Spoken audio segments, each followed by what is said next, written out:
Senhoras e senhores, autoridades presentes, boa tarde.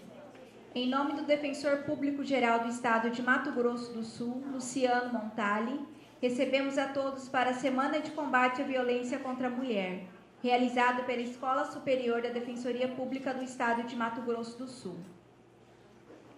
Convidamos a diretora da Escola Superior da Defensoria Pública do Estado de Mato Grosso do Sul, Patrícia Elias Cosolino de Oliveira, para fazer uso da palavra.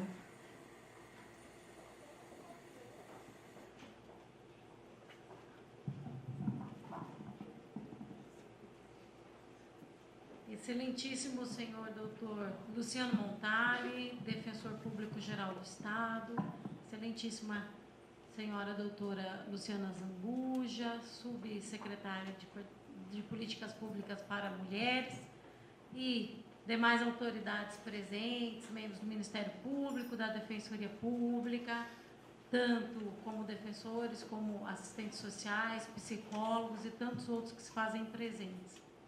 Esta semana de combate à violência contra a mulher foi pensada em conjunto com a doutora Graziele e todas as defensoras do NUDEM e também com a doutora Luciana Zambuja, por meio da Subsecretaria de Políticas Públicas para Mulheres, objetivando que nós começássemos uma discussão mais ampla acerca do combate à violência.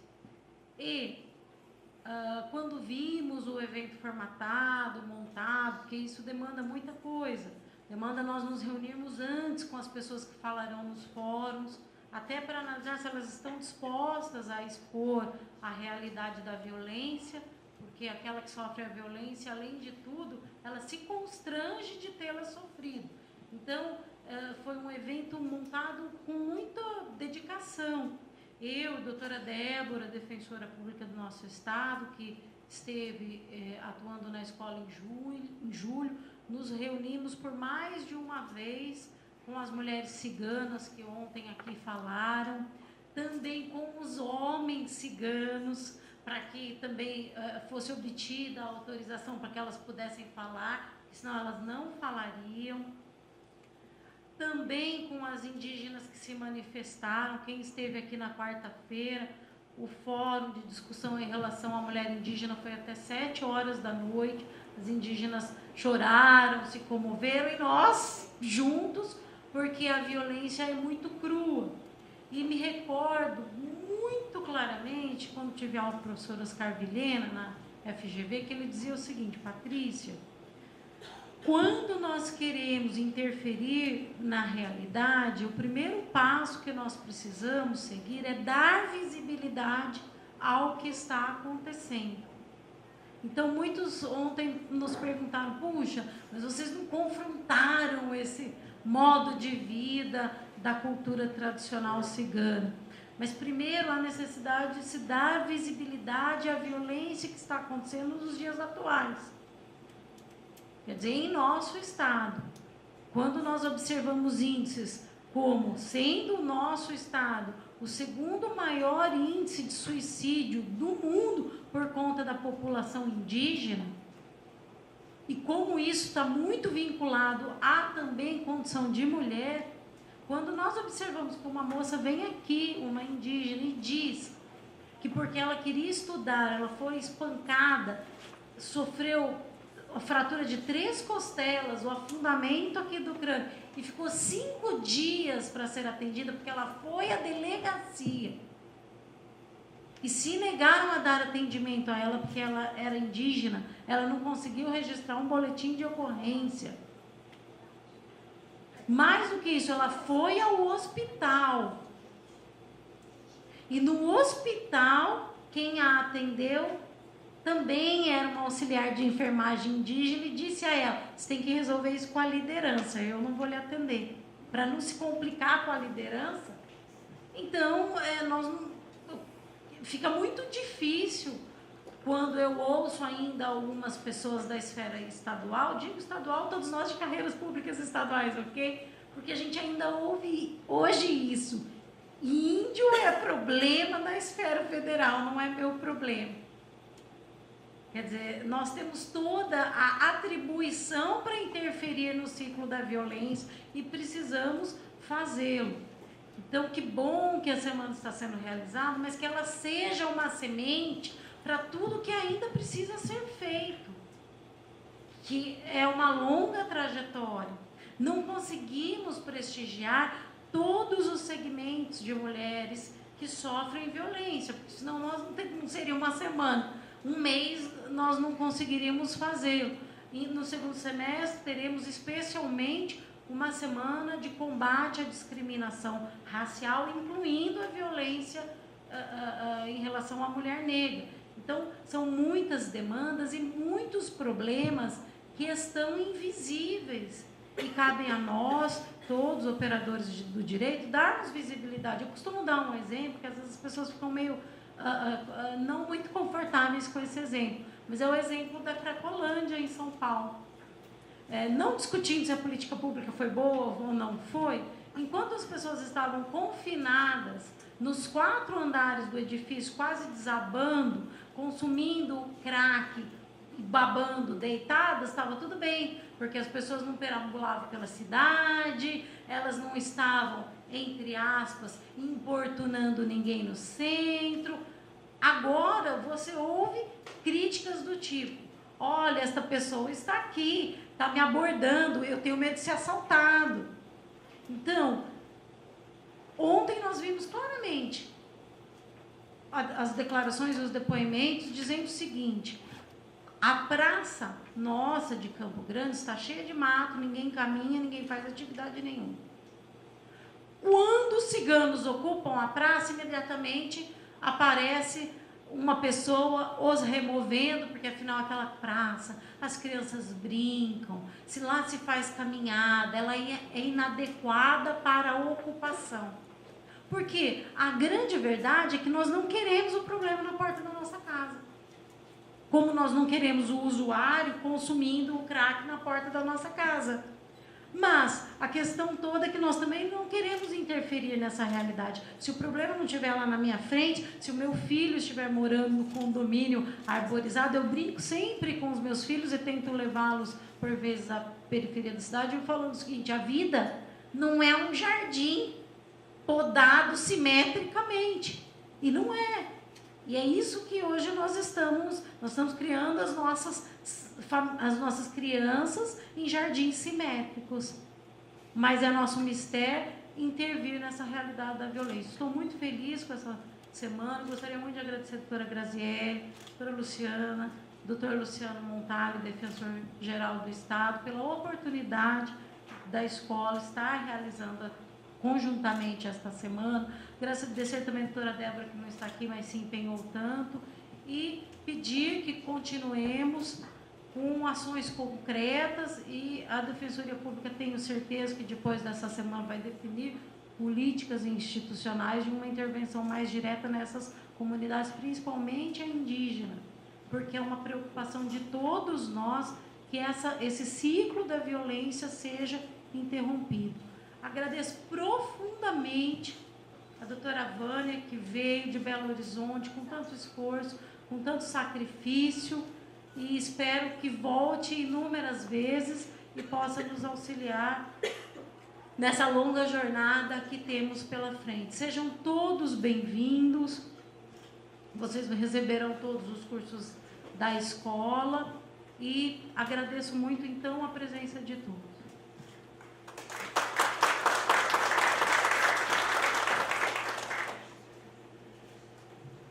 Convidamos a secretária de Políticas Públicas para Mulheres do Estado de Mato Grosso do Sul, Luciana Azambuja Roca, para fazer uso da palavra.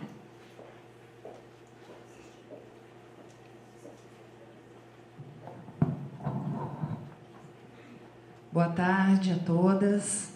Em nome do nosso defensor público geral, doutor Luciano, cumprimento as defensoras e os defensores que aqui se encontram.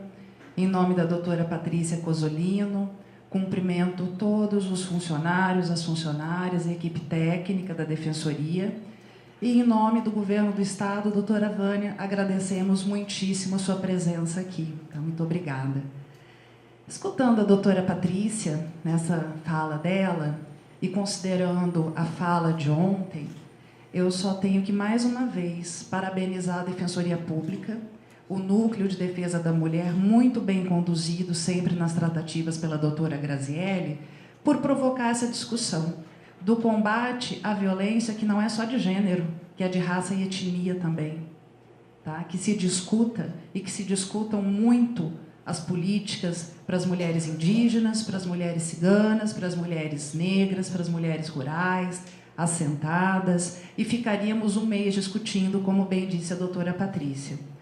Eu gostaria só de fazer uma observação quando a gente fala nas políticas públicas para mulheres e acaba resumindo no enfrentamento à violência. Esses dias eu disse, eu não sou subsecretária de Estado do enfrentamento à violência. Nós temos outras políticas públicas, mas, infelizmente, o enfrentamento à violência, ele nos consome quase que 99% do tempo. Então, falta muito ainda.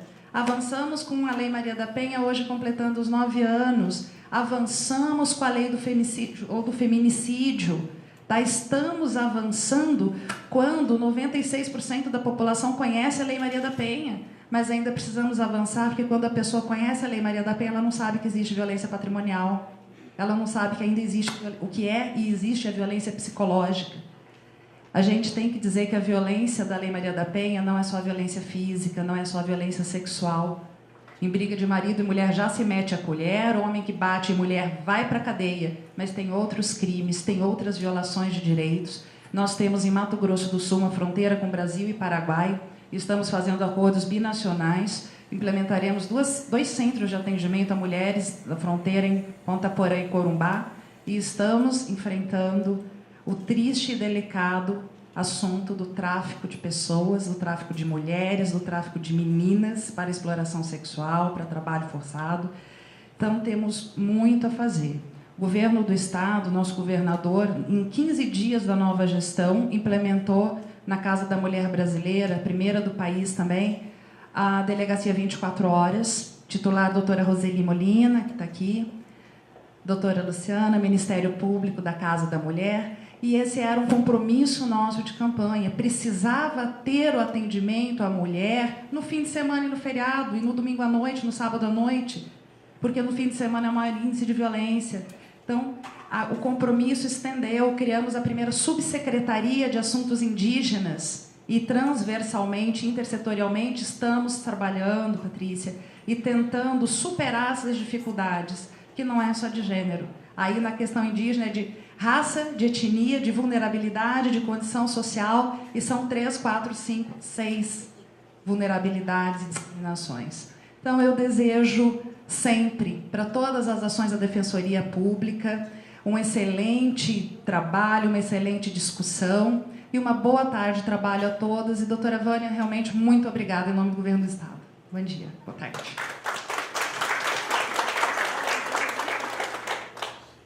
Para o seu pronunciamento, convidamos o Defensor Público-Geral do Estado de Mato Grosso do Sul, Luciano Montali. Boa tarde a todos e a todas. A gente vai aprendendo, né? Doutora Luciana Zambuja, subsecretária de Políticas Públicas para a Mulher, e representa aqui também a nossa vice-governadora, Rose Modesto, e o nosso querido governador do Estado, Reinaldo Azambuja. Doutora Patrícia Rosolino de Oliveira, nossa diretora da Escola Superior da Defensoria Pública, e sempre tem feito aí, nos brindado com um grande trabalho, um trabalho de excelência. Receba os nossos cumprimentos.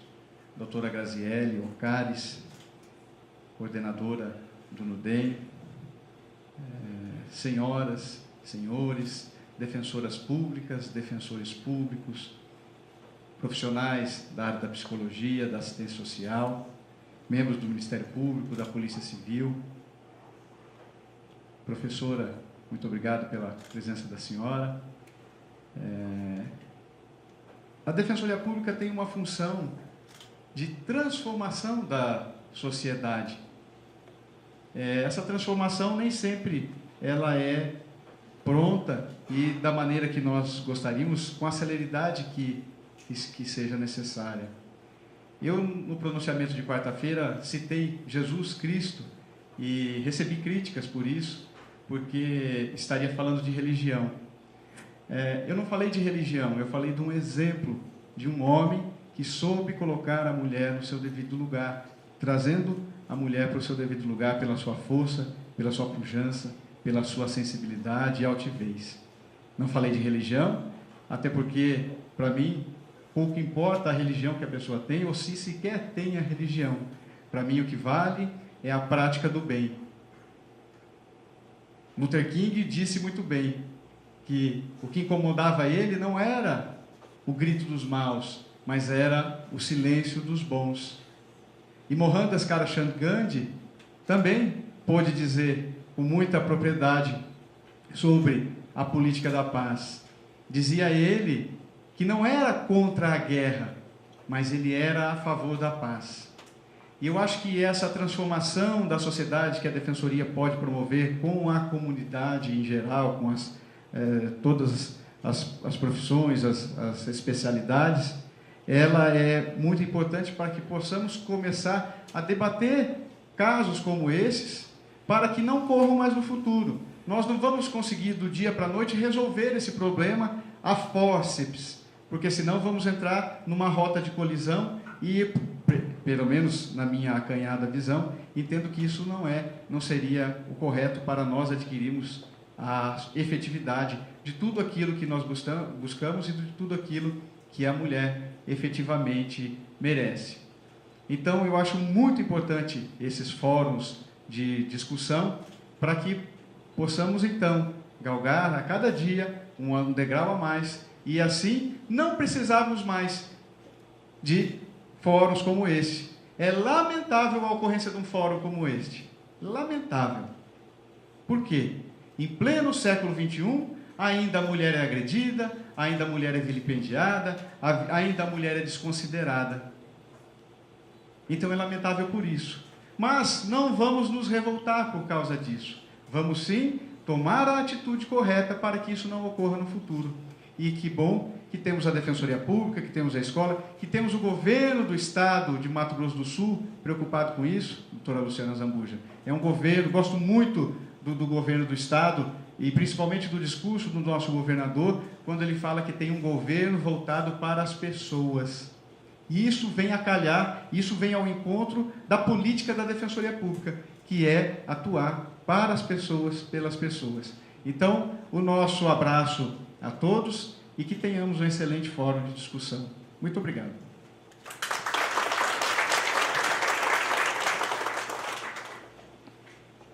Registramos e agradecemos a presença das seguintes autoridades que se fizeram anunciar a este cerimonial. Ellen Fernandes Gondim, representando o secretário municipal de Educação, Marcelo Monteiro Salomão. Roseli Molina, delegada titular da Delegacia Especializada de Atendimento à Mulher. Convidamos a defensora pública Graziele Carra Dias Ocares, que coordenará a mesa desta tarde para apresentar a palestrante e conduzir os trabalhos.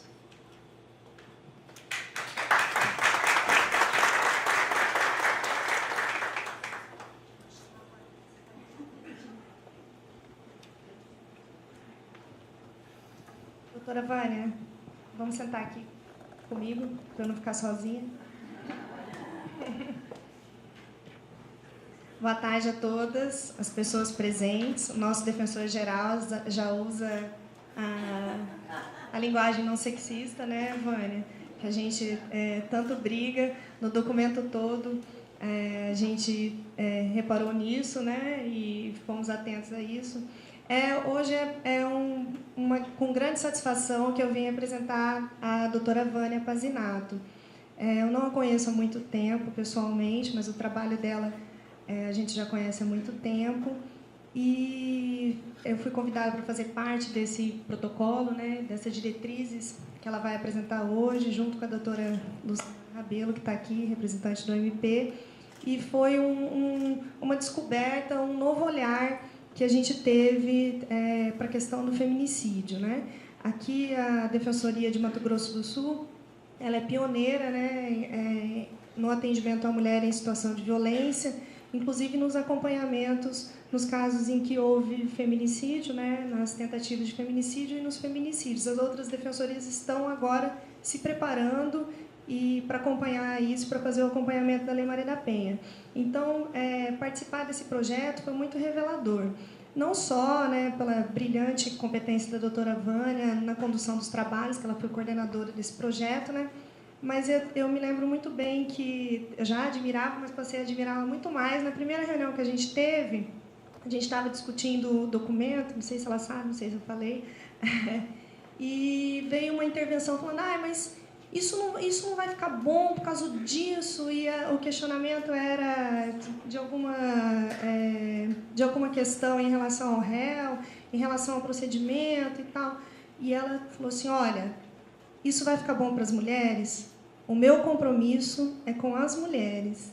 E não foi, Vânia? E ela falou isso e aquilo para mim, assim, internamente foi um divisor de águas, porque naquele dia eu falei, bom, eu fui defensora do réu há 8 anos, hoje eu estou, e sou, como a Patrícia diz, né, eu estou coordenadora e sou defensora da mulher. Então, o meu compromisso hoje é com as mulheres. E isso a gente tem que fazer sempre quando a gente troca o botão, né, para atuar em favor das mulheres em situação de violência, né? É um segmento, né, ainda que agora que a gente vem com a legislação, a Lei Maria da Penha nova, né, muito nova, né, hoje comemorando 9 anos, então a Lei do Feminicídio de março, né, Vânia, um dos últimos países, né, da América Latina a ter uma lei específica, né? Na Argentina tem prisão perpétua para o homem que mata a mulher. Lá eles fazem campanhas, se mobilizam porque a cada 1 dia e meio morre uma mulher em razão de homicídio, né? De feminicídio. Aqui é quanto, Vânia? A cada hora e meia, né? Então,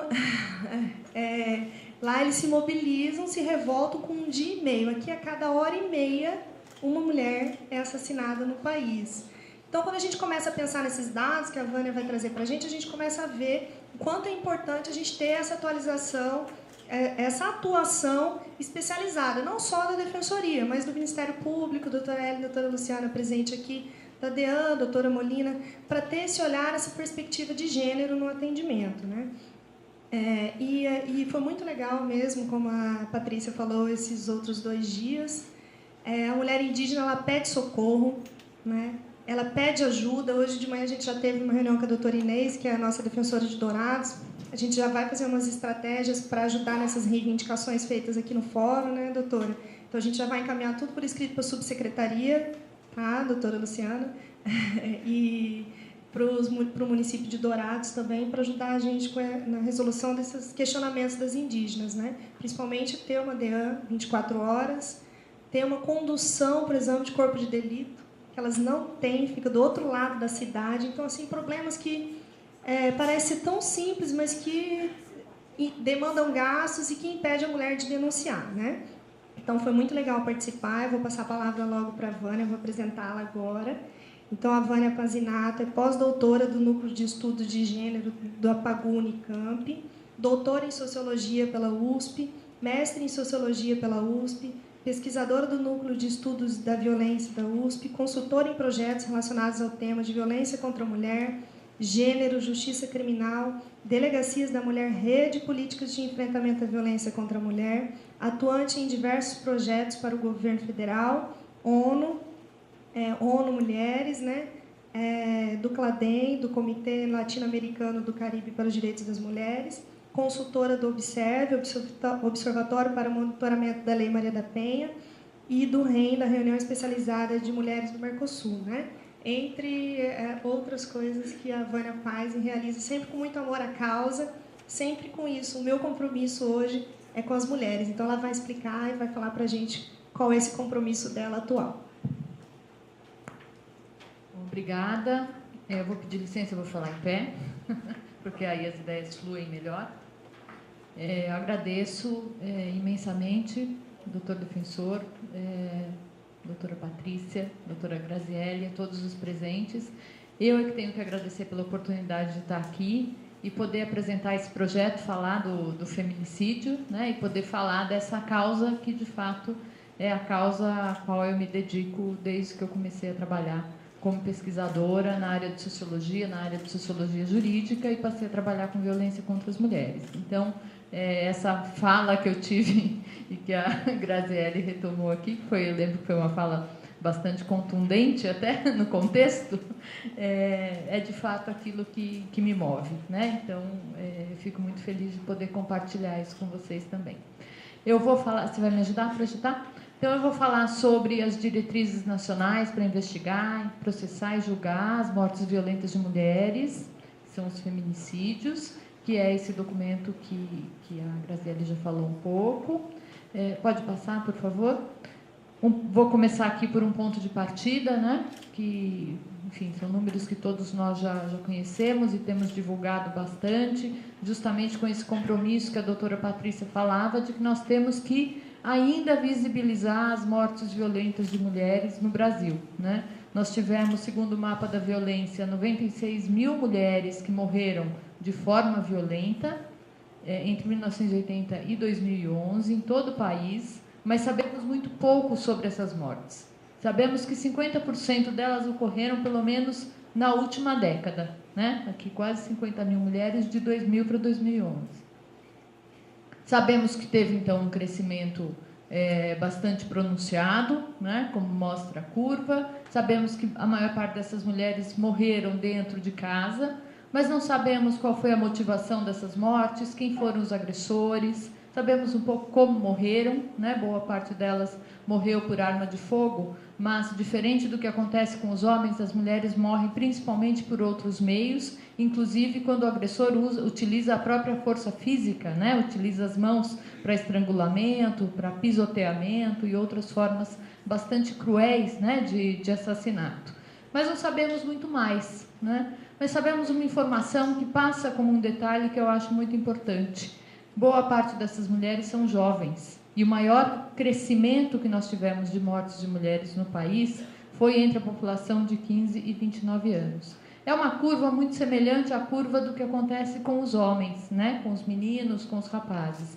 Mas com as mulheres, se a gente fala em taxas de 4,6 mortes de mulheres por 100 mil mulheres por ano, quando nós vamos para as meninas, isso é de 7,7.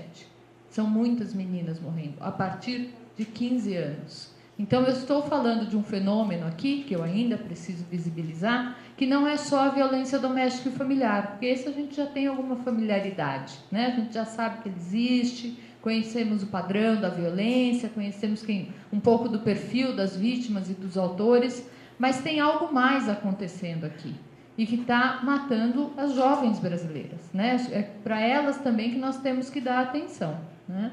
Pode passar. Nesse contexto de tantas mortes, né, e nesse movimento de visibilizar, então, essa violência e também a violência doméstica e familiar, vocês lembram que em 2012 aconteceu a CPMI da violência contra a mulher, né, que procurou investigar a implementação da Lei Maria da Penha em todo o país, e em 2013 foi lançado o relatório final, que trouxe entre as suas propostas, além de um rol bastante extenso de recomendações a todos os estados, que, caso não conheçam, caso tenham curiosidade para conhecer, eu recomendo que vejam a página da campanha Compromisso e Atitude, que disponibilizou recentemente um mapa interativo onde você pode acessar por estado o que foi apontado como as principais contribuições, as principais boas práticas e as recomendações que estão feitas ali, estado por estado, né? Uma boa ferramenta, inclusive, para o controle social do que foi recomendado aos estados e que agora eles devem cumprir. Mas dentro das propostas, então, saiu um projeto, uma proposta, né, de elaboração de uma lei para tipificar o feminicídio. Esse projeto de lei foi debatido entre 2013 e agora o início de 2015, quando finalmente se aprovou, né, em março de 2015, a Lei 13.104, que então modificou o Código Penal e inseriu lá o feminicídio como uma forma qualificada dos homicídios, quando previstas essas condições, né? Será feminicídio, então, quando a violência ocorrer contra a mulher na violência doméstica e familiar, dentro daquilo que já está lá previsto na Lei Maria da Penha, e nesta situação de menosprezo e preconceito por condição do sexo feminino. Se aqui nós sabemos mais ou menos do que estamos falando, aqui nós temos um objeto em construção, né? Nós temos que trabalhar o que nós estamos chamando de menosprezo, de discriminação e, inclusive, o que estamos chamando de condição do sexo feminino, né? Nós vamos ter aqui que fazer uma criação sobre isso. O Brasil é o 16º país na América Latina a aprovar uma lei que tipifica o feminicídio. Existem diferentes leis pela América Latina toda, né? Pela América Central também, que tipificam ou como tipo autônomo ou como uma forma agravada do homicídio. Alguns países chamam de femicídio, outros chamam de feminicídio, e a abrangência deste conceito e desse tipo penal também varia de país para país. Mas o importante é que nós temos um movimento legislativo acontecendo, um movimento de mudança, de visibilidade, de reconhecimento dessas mortes. E o Brasil, então, agora, né, desde 2007, mais ou menos, o Brasil vinha sendo já chamado na sua responsabilidade política para que assumisse o enfrentamento também dessa forma de violência. E agora, então, o Brasil assume esse compromisso com a aprovação dessa lei. E temos a Lei Maria da Penha, que nós também... que hoje comemoramos então os 9 anos e queremos ver cada vez mais implementada e cada vez mais aplicada, inclusive nos casos, não só preventivamente para que as mortes não ocorram, né, mas também naqueles casos em que há tentativa de homicídio, né, de feminicídio, para que essas vítimas também sejam protegidas pela Lei Maria da Penha, quando for a previsão então aqui da violência doméstica e familiar. Pode passar, por favor.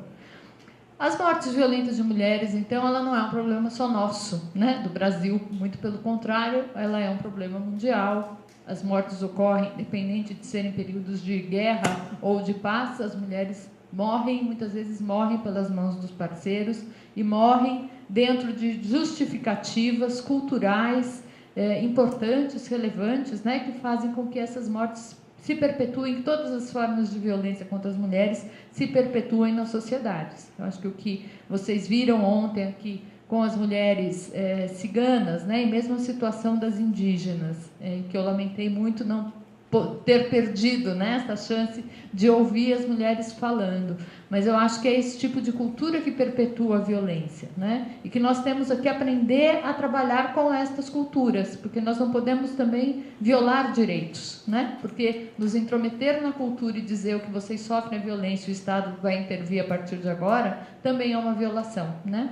Então nós temos que aprender a trabalhar com a diferença e aprender a construir também um entendimento sobre essa violência. E considerando todas essas diferenças, então, culturais também que nós temos em todo o continente da América Latina, e o crescente problema da violência contra a mulher sendo denunciado e sendo problematizado, o Escritório das Nações Unidas, o Alto Comissionado das Nações Unidas para Direitos Humanos, com o Escritório Regional no Panamá, e o Escritório Regional da ONU Mulheres, também com o Escritório no Panamá, se propuseram a elaborar um instrumento que ajudasse os países na implementação das suas leis, né, para que esse movimento legislativo ele ganhe força e que a gente possa, de fato, não só ter leis muito boas, né, formalizadas, ganhos aí no papel como direitos, mas que a gente consiga aplicar isso para a realidade e mudar, então, transformar em realidade os direitos das mulheres. E essas duas instituições, então, organizaram um modelo de protocolo latino-americano para a investigação das mortes violentas de mulheres por razões de gênero. Esse documento ele foi elaborado por profissionais das áreas jurídicas de diferentes países da América Latina, contou com a contribuição de mais de 200 profissionais para a elaboração do documento e a revisão do que, na época, devia ser um conjunto de 18 protocolos, que eram os principais instrumentos que estavam sendo desenvolvidos nos países para a implementação das suas leis. Então, o modelo de protocolo ele é, na verdade, um grande conjunto de boas práticas, né, de como se pode introduzir a perspectiva de gênero e se auxiliar para que o operador jurídico ele possa, então, trabalhar com estas mortes de uma maneira diferenciada, respeitando as diferenças entre os países, não só culturais, mas na forma também como o sistema de justiça se organiza e funciona, né? O Brasil, ele é o primeiro país, ele é o país piloto, foi selecionado tanto pela ONU Mulheres Regional quanto pelo Alto Comissionado, para ser o país piloto na implementação desse modelo de protocolo, né? Então, o projeto é financiado pelo governo da Áustria, e o Brasil, então, se comprometeu com a implementação e a documentação desse processo, que agora será utilizado em novas fases, em projetos de cooperação Sul-Sul, né? E nós vamos, então, também transmitir a nossa experiência com esse trabalho. Pode passar, por favor? Como é que nós trabalhamos? Nós tivemos primeiro que traduzir o documento, né? Obviamente, porque ele era um documento que estava em espanhol, então nós traduzimos para o português, e se quiserem conhecer o modelo de protocolo, ele está disponível na página da ONU Mulheres Brasil, né? No site. Depois de ter traduzido o documento, nós começamos o processo de pensar o que seria essa adaptação, né? O que significa adaptar um documento produzido para a América Latina, que é um modelo e, portanto, é amplo, para a gente poder aplicar para a nossa realidade. E aí começamos a fazer vários exercícios de pensar o que nós desejávamos fazer, né? O que nós pensávamos que seria possível realizar para ter uma ferramenta que fosse realmente algo prático, interessante e que interessasse às instituições de justiça, né, para trabalhar, e não apenas mais um documento que a gente publica, lança e que acaba morrendo numa estante sem nenhuma finalidade, né? Fica lá bonitinho, mas ninguém usa, né? Então fizemos um exercício de pensar, bom, com quem que a gente tem que trabalhar para adaptar um modelo de protocolo no Brasil? Nós temos que trabalhar com todo o nosso sistema de justiça, né? Nós temos que trabalhar com a polícia, com as perícias, com o Ministério Público, com as defensorias e com o Poder Judiciário. Porque se nós queremos mudar a forma como o sistema de justiça reconhece, investiga, processa e julga a violência contra a mulher, eu preciso trabalhar com todo mundo. Eu não posso me direcionar só para um setor. O modelo de protocolo, como ele é pensado para a América Latina, como vocês sabem, na América Latina, na maior parte dos países, quem concentra o poder de investigação é o Ministério Público.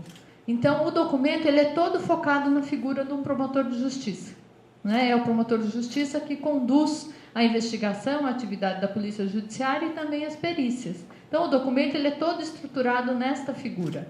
Para fazer a adaptação, então, o primeiro trabalho foi separar o que era a função do Ministério Público no Brasil e o que era a função lá das atribuições da segurança pública, né? Com a Polícia Judiciária, com as perícias e também com a Polícia Militar e com outras forças policiais que podem interferir numa investigação de homicídio. Então, fizemos essa primeira separação e definimos que queríamos trabalhar com todo mundo, não íamos trabalhar só com um segmento. A outra definição que a gente teve é que a gente queria trabalhar com a aplicação da Lei Maria da Penha, porque nós encontramos também no protocolo uma chance de fortalecer a aplicação da Lei Maria da Penha. Tirando ela dos juizados, das promotorias especializadas, das defensorias especializadas, né, onde hoje ela se aplica, e levando ela também para os tribunais do júri.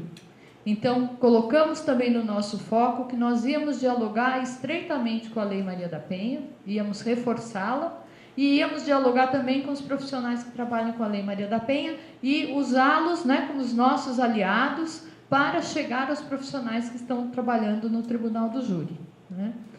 Compusemos, então, um grupo de profissionais, um grupo intersetorial, formado por delegadas de polícia, por peritos criminais, promotores de justiça, defensoras públicas e juízas. Foi um grupo de 10 pessoas. Eram 2 de cada um dos setores atuando com os homicídios e 2 de cada setor atuando com a Lei Maria da Penha. É um grupo majoritariamente feminino, né? Ele está aqui todo no feminino, mas nós tivemos um representante masculino, tivemos um perito criminal que se aliou ao nosso grupo, né? E trabalhamos, então, aqui nós tínhamos a doutora Luciana como uma das representantes do Ministério Público, trabalhando na época, né, trabalhando com o Tribunal do Júri, e a doutora Grazielli, que veio trabalhar conosco também para trabalhar com a Lei Maria da Penha na Defensoria, né? Esse grupo foi extremamente importante para a elaboração desse documento e eu registro aqui o meu agradecimento a todo o grupo e nas pessoas da doutora Graziella e da doutora Luciana, porque sem este grupo nós não teríamos conseguido construir esse documento e nós tivemos uma felicidade enorme na escolha das pessoas, porque nós encontramos profissionais extremamente competentes, dedicadas, mas também extremamente generosas na forma como dedicaram o seu trabalho, o seu conhecimento e como se dispuseram a dialogar com as outras partes desse segmento, né? Porque nós colocamos na mesma mesa todo mundo falou e todo mundo se ouviu, né? E todo mundo contribuiu com o documento. E mais generosas ainda elas foram comigo, porque eu me meti no trabalho de todo mundo. Não teve nenhum texto que passou por ali que eu não fui lá meter a mão e dizer isso sim, isso não, faz de novo, modifica, né? E a doutora Graziella trabalhou muito por conta da minha intromissão. Mas o capítulo da Defensoria Pública hoje, ele é o meu... Não vou dizer que é o meu filhote preferido, porque todo documento é meu preferido, mas o capítulo da Defensoria, ele está, assim, um chuchu hoje. Ficou muito bom. Mas, então, o meu agradecimento a todas vocês. Foram, então, 4 meses de trabalho, muito intenso, né? A gente começou a trabalhar em dezembro e concluímos a primeira versão do documento em fins de março, se eu não me engano, fazendo reuniões, elas trabalhando à distância, a gente numa troca intensa aí de e-mails, né? E compartilhando o texto e trabalhando à distância. E depois, em maio, realizamos uma oficina nacional com 30 profissionais, respeitando os mesmos princípios aqui da intersetorialidade, de trabalhar com homicídios, de trabalhar com a Lei Maria da Penha, e fizemos uma grande discussão sobre o documento com o grupo de trabalho, em que colhemos também muitas contribuições muito importantes que foram posteriormente trabalhadas pelo grupo e incorporadas ao documento, né? Então, agora nós estamos na fase final de revisão e ele deve ser lançado até outubro, provavelmente. Entre as coisas que nós discutimos quando estávamos trabalhando com o documento, com a adaptação, foi que tipo de documento nós queríamos produzir, porque nós tínhamos um modelo de protocolo. Então, nós poderíamos produzir um protocolo, né? Fazer como um checklist e dizer a polícia faz assim, né? A perícia faz assim, cada um faz assim. Um formuláriozinho, distribuir, seria muito mais fácil, né, a gente trabalhar. Mas nós entendemos que esta seria também a forma menos sedutora de se trabalhar, né? Se nós queremos conquistar aliados para que eles olhem as mortes violentas de mulheres de uma forma diferenciada, que agreguem um olhar de gênero sobre o trabalho que vão fazer, não adiantava só a gente mandar, né, fazer um documento e dizer, façam assim. Então, nós optamos por um documento que, para nós, acabou sendo um pouco mais trabalhoso na elaboração, até porque temos uma tentação quase natural, né, de que é muito mais fácil mandar fazer logo do que ficar explicando por que tem que fazer, né? E nós, então, toda hora tínhamos que um pouco fazer uma correção de percurso e dizer, não, a gente não vai mandar fazer, a gente vai explicar que se fizer assim, talvez a coisa funcione um pouco melhor, né? E optamos, então, por um conjunto de diretrizes, né? Pode passar, por favor? Sobre o conceito, recuperando um pouquinho a história, né? Porque definir o conceito também para nós foi muito importante no documento, né? Eu lembro que a gente começou a definir o protocolo, a trabalhar com ele, as diretrizes, a gente ainda não tinha lei, a gente estava no processo de discussão para ter a lei que depois passou pelo Senado em dezembro e que depois passou pela aprovação em março, né? Então, isso nos deu também um pouco de liberdade, porque como não tínhamos lei, a gente podia propor o que quisesse ali como feminicídio, né? E como era um documento de diretrizes, também a gente podia trabalhar com um conceito um pouco mais amplo, não tão amarrado ao conceito jurídico apenas, né? Então, a gente recorre sempre ao conceito de feminicídio, né? E o debate põe lá 2 conceitos, femicídio ou feminicídio.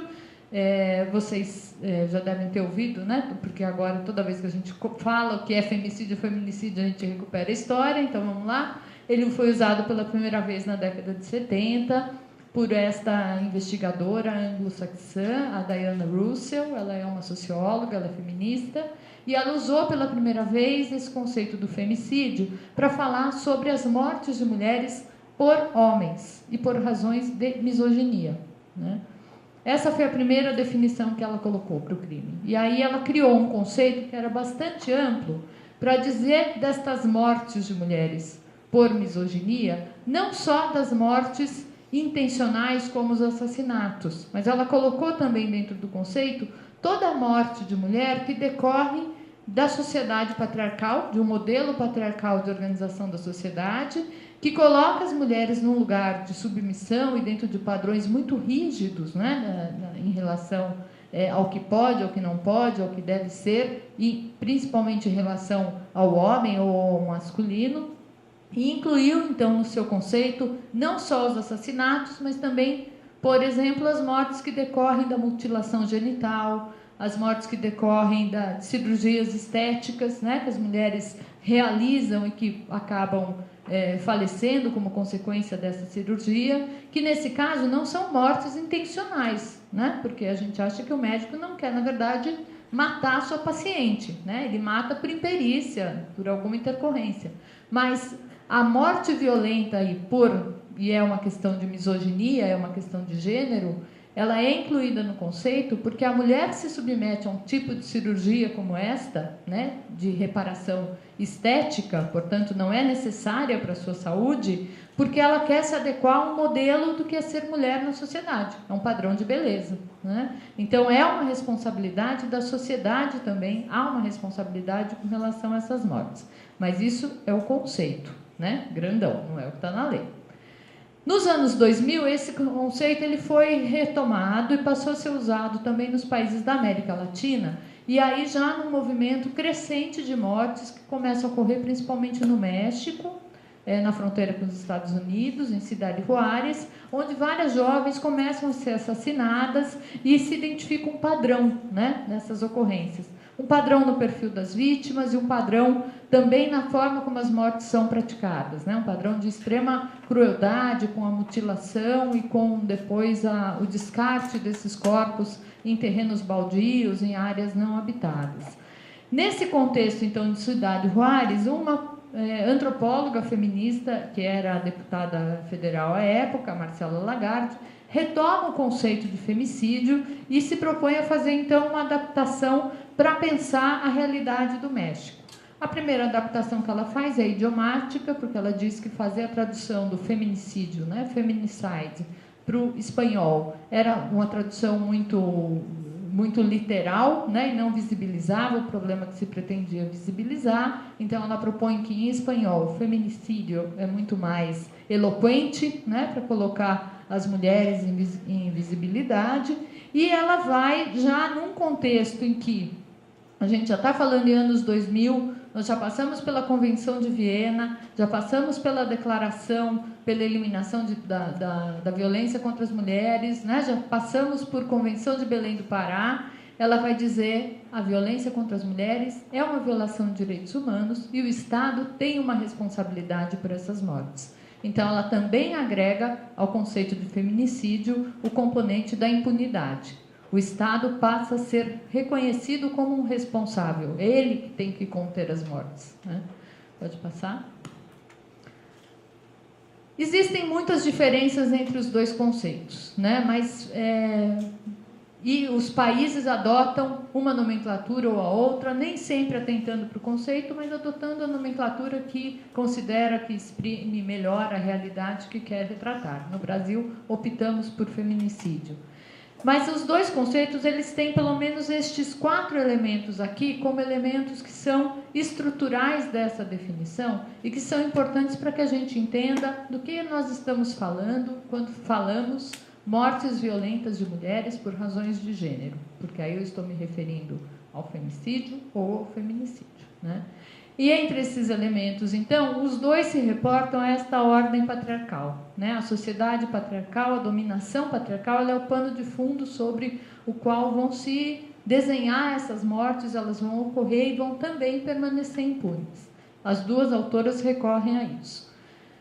Esta ordem patriarcal, ela passa a partir dos anos 90, com o conceito de gênero, ela passa a ser lida também muito mais nesta lógica da política e da distribuição do poder, né? Então, quando a gente fala da violência baseada no gênero, a gente está falando de uma violência que decorre da desigualdade estrutural de poder entre homens e mulheres numa sociedade, uma distribuição que ela é sempre menor para as mulheres, né? Ela sempre ocorre em prejuízo das mulheres, ou, mais adequado com o conceito de gênero, ocorre sempre em prejuízo daquilo que é atribuição e associado ao feminino, né? E não associado ao masculino.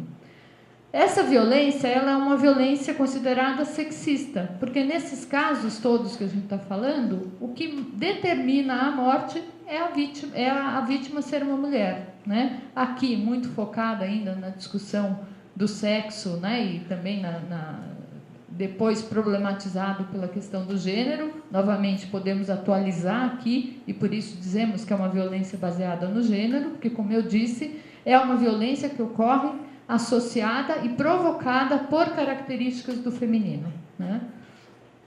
São mortes evitáveis, né? Porque são mortes, toda mulher, o risco dela de sofrer uma morte, seja ela intencional, né? Um assassinato, ou não intencional, como no exemplo que eu dei das cirurgias. O que leva esta mulher à morte é o fato dela ser mulher.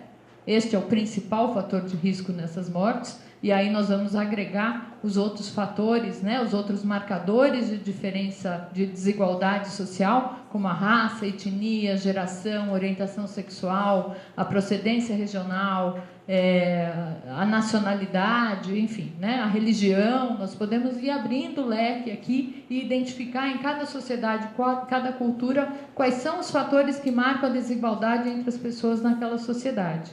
Mas no caso das mortes violentas por razões de gênero, o fator número 1 é que aquela vítima é uma mulher. É isso que leva à sua morte. E, portanto, este fator ele tem que ser evitável, né? Ele não pode ser um fator de risco que eu diga que eu não tenho como evitar essa situação.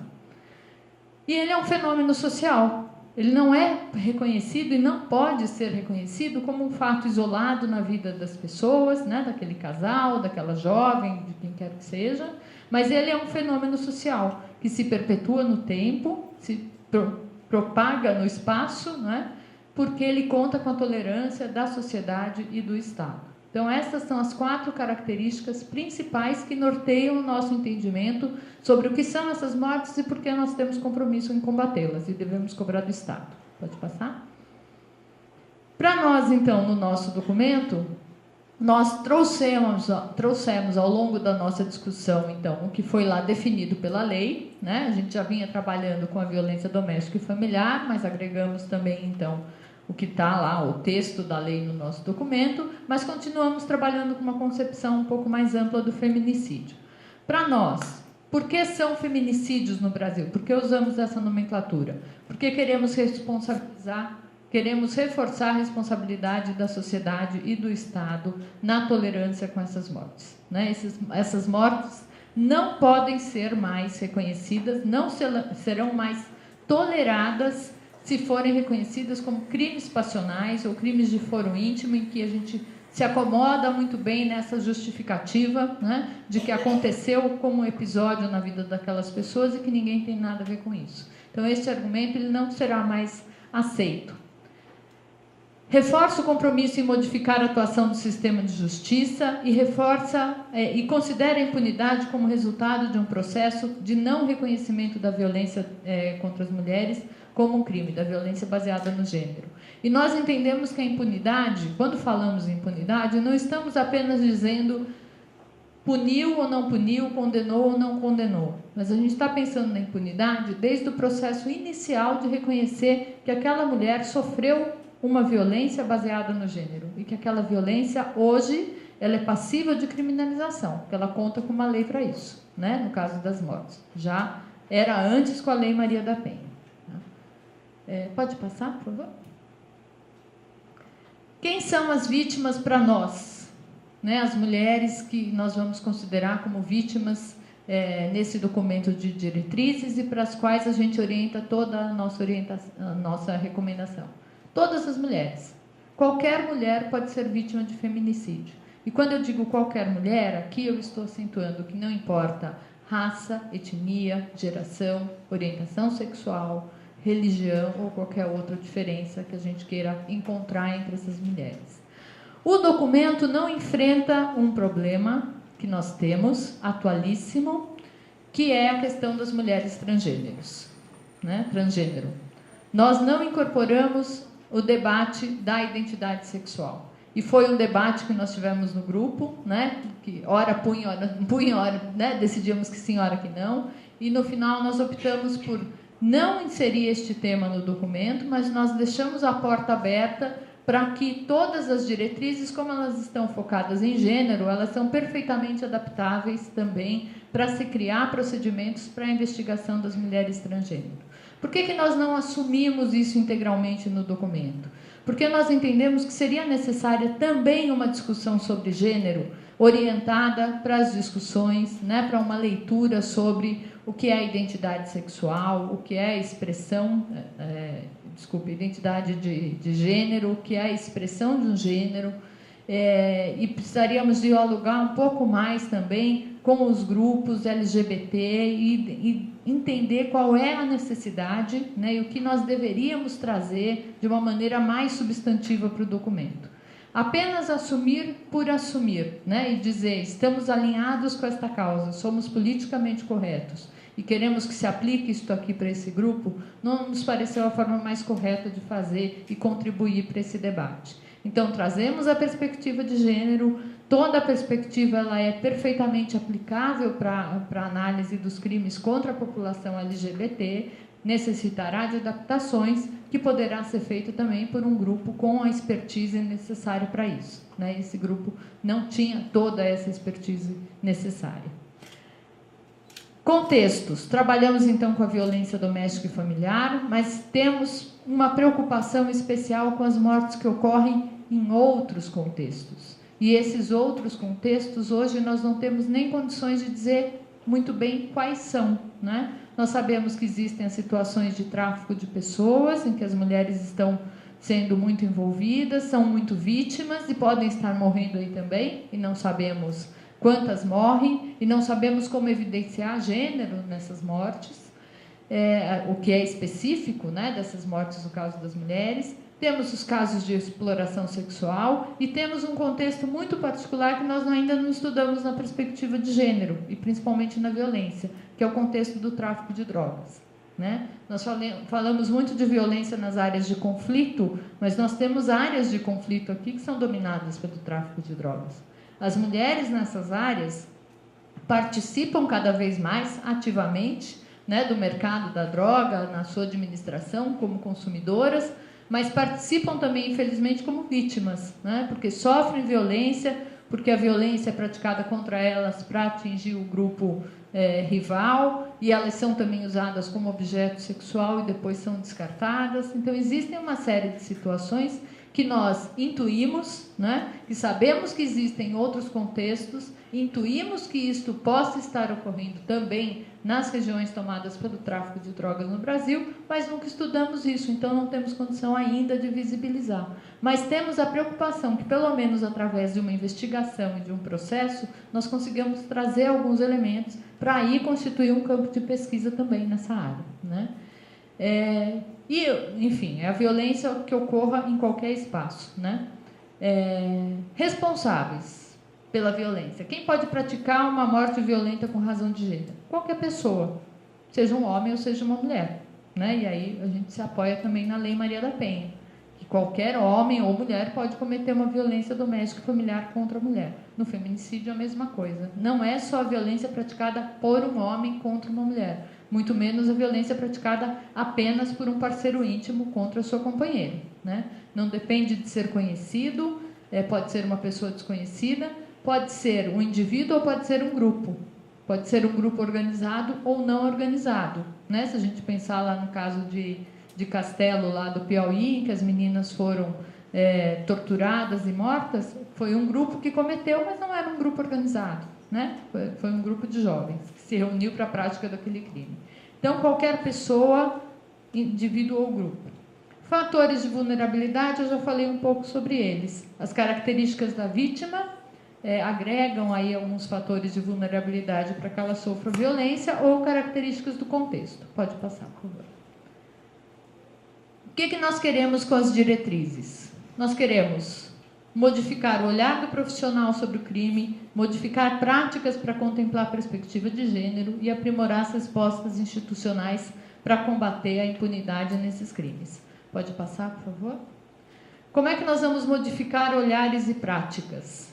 Estimulando para que haja uma análise imparcial e livre de preconceitos de gênero, rompendo com valores tradicionais, modificando linguagens e comportamentos e promovendo o respeito pela memória das vítimas e dos seus familiares. Esse componente do direito à memória, do direito à reparação, foi um componente que nós trouxemos muito forte nesse documento.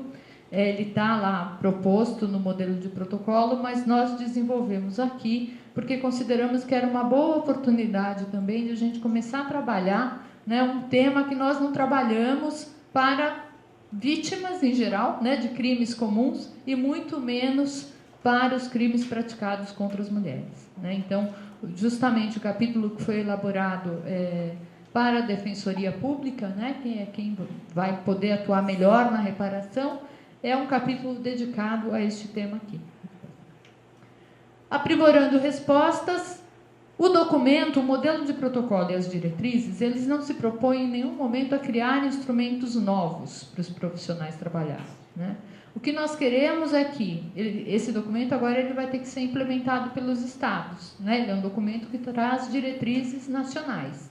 Cada estado vai agora se apropriar desse documento e vai transformá-lo dentro daquilo que achar mais adequado para a forma como as suas estruturas funcionam e o que é mais adequado, inclusive, para o perfil da violência que ele enfrentar ali com alguma característica particular que tenha que ser olhada, né? Por exemplo, aqui no Mato Grosso do Sul, a gente pode pensar numa adaptação tendo já um foco pensando na população indígena, né? Para que a gente possa orientar essas diretrizes cruzando também, né? Interseccionalizando aí com a questão da etnia. Então, nós não queremos propor documentos novos, mas nós queremos que, naquilo que existe de procedimento operacional padrão, de protocolo, de guia, de manual, o que seja, que este material também incorpore uma perspectiva de gênero e olhe as mortes de mulheres de uma maneira diferente. Onde não existe nada, nós vamos estimular e trabalhar para que crie, e que aí já crie com a perspectiva de gênero. Estimulando a atuação intersetorial mais integrada, e para nós esse exercício do grupo foi um exercício muito importante, do grupo de trabalho, que nós esperamos poder replicar agora nos estados e estimulando também para que trabalhem de uma maneira mais integrada, não só para a elaboração do documento, mas na sua própria atuação, né? Então a gente propõe muito que haja um diálogo mais forte, mais estreito entre todas as instituições, e compartilhando, então, a mesma perspectiva de gênero que será adotada num modelo de análise que nós propusemos, uma análise dos casos. Por que aplicar essas diretrizes, né? Porque a gente foi desenvolvendo um documento que é super bacana, ele tem dois capítulos dedicados ao conceito, tem um capítulo que se dedica a explicar por que as diretrizes são legais e por que elas têm que ser aplicadas, e aí tem um capítulo técnico para cada um dos setores que vão trabalhar com investigação, processo e julgamento. E essa, para nós, era uma preocupação, né? Porque se a gente quer que todo mundo pegue este documento e transforme ele em outras coisas, então, pensar por que nós temos que trabalhar com essas diretrizes, o que elas trazem de diferencial. Como eu disse, ela se dedica longamente no começo a definir o que é gênero, o que é feminicídio, como é que a gente trabalha com isso na prática.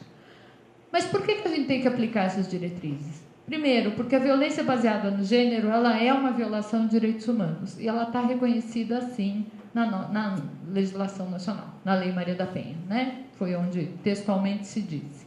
Porque o Estado brasileiro tem também um dever constitucional lá, né, de proteção da dignidade da pessoa, de proteção da família, né, na figura de seus membros, de combate à violência.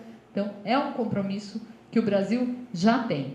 O Brasil tem esse compromisso assumido perante a comunidade internacional, não só porque assinou e ratificou as principais convenções de direitos humanos, inclusive aquelas que se referem aos direitos das mulheres, mas porque houve uma decisão no caso da Maria da Penha, né, que gerou a Lei Maria da Penha e que compromete o Estado brasileiro a criar políticas, leis e o que for necessário para enfrentar e erradicar a violência contra a mulher.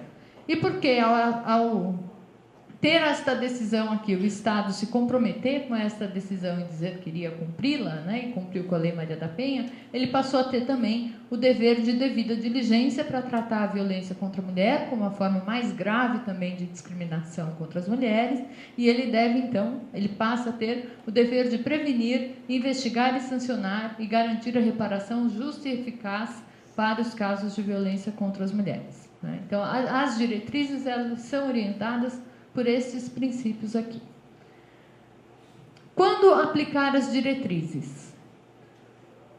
Obviamente, nem todo homicídio de mulher ele vai ser um feminicídio, né? Não só porque a lei estabelece lá já quais são os critérios, né, para que ele seja enquadrado lá, mas porque, de qualquer maneira, nós precisamos identificar nessas mortes de mulheres as razões de gênero, para poder dizer que aquela mulher morreu porque ela era uma mulher, né? Então, se eu tenho aqui na frente ocorrer agora um latrocínio, né? A mulher está estacionando o carro, passa um ladrão, resolve roubar o carro, mata a mulher e leva o carro embora. Onde é que está a razão de gênero nesse caso? Vai ser muito difícil eu mostrar, né? Porque se fosse um homem, provavelmente a disposição do ladrão seria a mesma, ele teria matado da mesma maneira e teria roubado o carro da mesma maneira, né? Isso não tem a ver com o fato dela ser uma mulher. Mas eu tenho outras situações em que este crime só ocorreu porque ela é uma mulher, né? Então, todo feminicídio será sempre um homicídio, porque é isso que a nossa lei diz, mas nem todo homicídio será um feminicídio. Só será se houver razão de gênero. E o que eu estou chamando de razão de gênero? Pode passar, por favor. Quando eu me refiro a gênero, eu estou falando lá dos papéis sociais que são construídos e que se referem ao que é ser homem e ser mulher numa determinada sociedade, num determinado momento histórico, né? Eu não estou falando do ser homem e mulher como seres biológicos, né?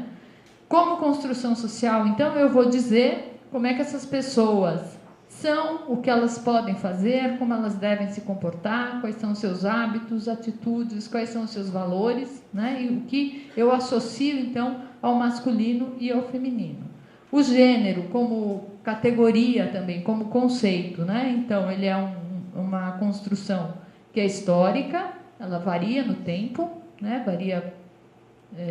Vai mudando no tempo, ela é cultural, varia de sociedade para sociedade, e mesmo numa mesma sociedade nós podemos ter diferentes compreensões e diferentes papéis de gênero para homens e mulheres convivendo, né? A gente teve, então, 2 exemplos aqui nessa semana, né? O que é ser homem e mulher numa comunidade indígena, e aí varia também entre as etnias, ou o que é ser homem e mulher dentro das comunidades ciganas, é diferente do que hoje nós entendemos como ser homem e mulher para a população brasileira, né? Então, há uma variação cultural, mas a relação entre o masculino e o feminino, ela é sempre hierárquica, né? Ela é sempre hierarquizada, é construída dessa maneira, e construída de uma maneira em que o polo masculino, ele é sempre o polo que vai estar investido de mais poder, né? E politicamente mais ativo em relação, então, ao polo feminino. E esta construção, não só ela é hierárquica e hierarquizada, mas ela também é construída de uma maneira relacional. Então, para que eu possa entender o que é ser mulher ou o que é próprio do feminino, eu preciso entender o que é próprio do masculino, né? Então, o homem é forte, a mulher é fraca, o homem é inteligente, a mulher, né? O homem é razão, a mulher é emoção. Para eu poder entender estas construções que são complementares, eu preciso sempre entender as duas, né? Não posso isolar a compreensão de uma só. E a grande mágica disto aqui é que isto aqui se transforma, né? Nada disto aqui é sedimentado, que não pode ser transformado. Tudo isso aqui pode se transformar. Se varia histórica e culturalmente, eu também posso reverter ali as estruturas hierárquicas e eu também posso mudar o balanço ali daquela relação, né? Eu posso criar equilíbrios entre esses atributos do masculino e do feminino e assim eu posso promover a igualdade. Se é transformável, se é social, quer dizer que quem transforma isso aqui somos nós, né? Não é mais ninguém, é a própria sociedade. Pode passar. Para análise, para a gente entender como é que se constroem as atribuições então do masculino e do feminino e essas características, o documento utiliza esse modelo que se chama Modelo Ecológico de Análise de Gênero, que foi um modelo construído nos anos 90 por uma feminista norte-americana da área da saúde, que trabalhou com o modelo da ecologia social, né, o modelo da escola norte-americana, para entender como é que os comportamentos se reproduzem na sociedade. E o que o modelo ecológico ele vai dizer é que nós somos o resultado, nós, cada um de nós, somos o resultado de tudo isso aqui. Nós somos o resultado de características individuais, né, que são próprias de cada um de nós, mas daquilo que nós aprendemos junto ao nosso núcleo familiar, a comunidade próxima na qual nos inserimos, aquilo que ocorre na sociedade dentro do entorno, daquilo que nós circulamos, né, que nos ensina, os grupos, a escola, enfim, onde praticamos esporte, e dentro da sociedade como um todo, dos valores que a sociedade reproduz através da educação, da religião, das mídias, né? E isso se alimenta de cima para baixo e de baixo para cima, ou seja, nós somos o que a sociedade nos ensina, mas se nós também nos modificamos, a sociedade também vai se modificar, né? Porque nós vamos interferir nesses processos aqui. Deixa eu passar. Quais são as expressões das razões de gênero, né, quando nós falamos na violência contra a mulher? Essas são aquelas que nós temos mais familiaridade, mas existem várias outras. São os sentimentos de posse do homem sobre a mulher, ou do masculino sobre o feminino, né, porque eu posso pensar no sentimento de uma mulher sobre outra mulher, né, nessa relação. A defesa da honra, o desejo de impedir, limitar ou limitar a emancipação e o desenvolvimento profissional, econômico, social e intelectual de uma mulher em qualquer, então, esfera da vida social em que esta mulher participe, ela pode e convive, nós convivemos, né, com as expressões, então, de gênero, no controle da vontade e da livre expressão da mulher e no controle da sua sexualidade, né? Sempre pensando, então, que estas são manifestações de um poder do masculino sobre o feminino e o masculino não necessariamente associado à figura do homem, porque uma mulher também reproduz figuras do masculino, né? Principalmente na educação. Pode passar. Como aplicar as diretrizes? Nós elaboramos lá, nós trabalhamos desde do primeiro contato, né, com o crime, que chega ao local do crime, como é que deve intervir, etc. Mas, principalmente para a investigação e para a perícia, que é o núcleo mais duro desse documento, nós elaboramos um modelo de análise que procura situar esta morte dentro de um contexto, né? Uma das características do conceito mesmo de femicídio é que a morte ela decorre de um contínuo de violências, né? A mulher, em geral, ela não morre, ela é assassinada e aquilo ocorre isoladamente. Ela sofre uma série de violências até ser assassinada.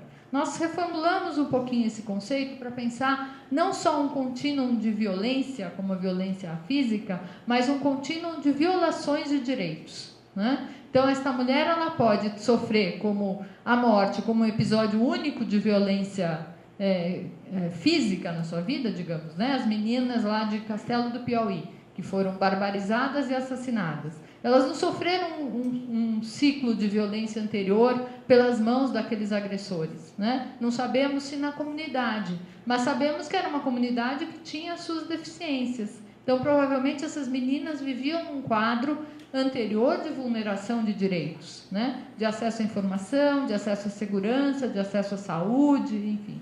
E a morte, então, ela vai se inserir também neste contexto, colocando as mortes num ambiente, então, um pouco mais amplo, né? Para a gente considerar a sua ocorrência. Esse modelo de análise, ele deve ser aplicado, ele vai ser reproduzido na polícia, na perícia, no Ministério Público, na Defensoria e no Poder Judiciário. Pode passar, por favor?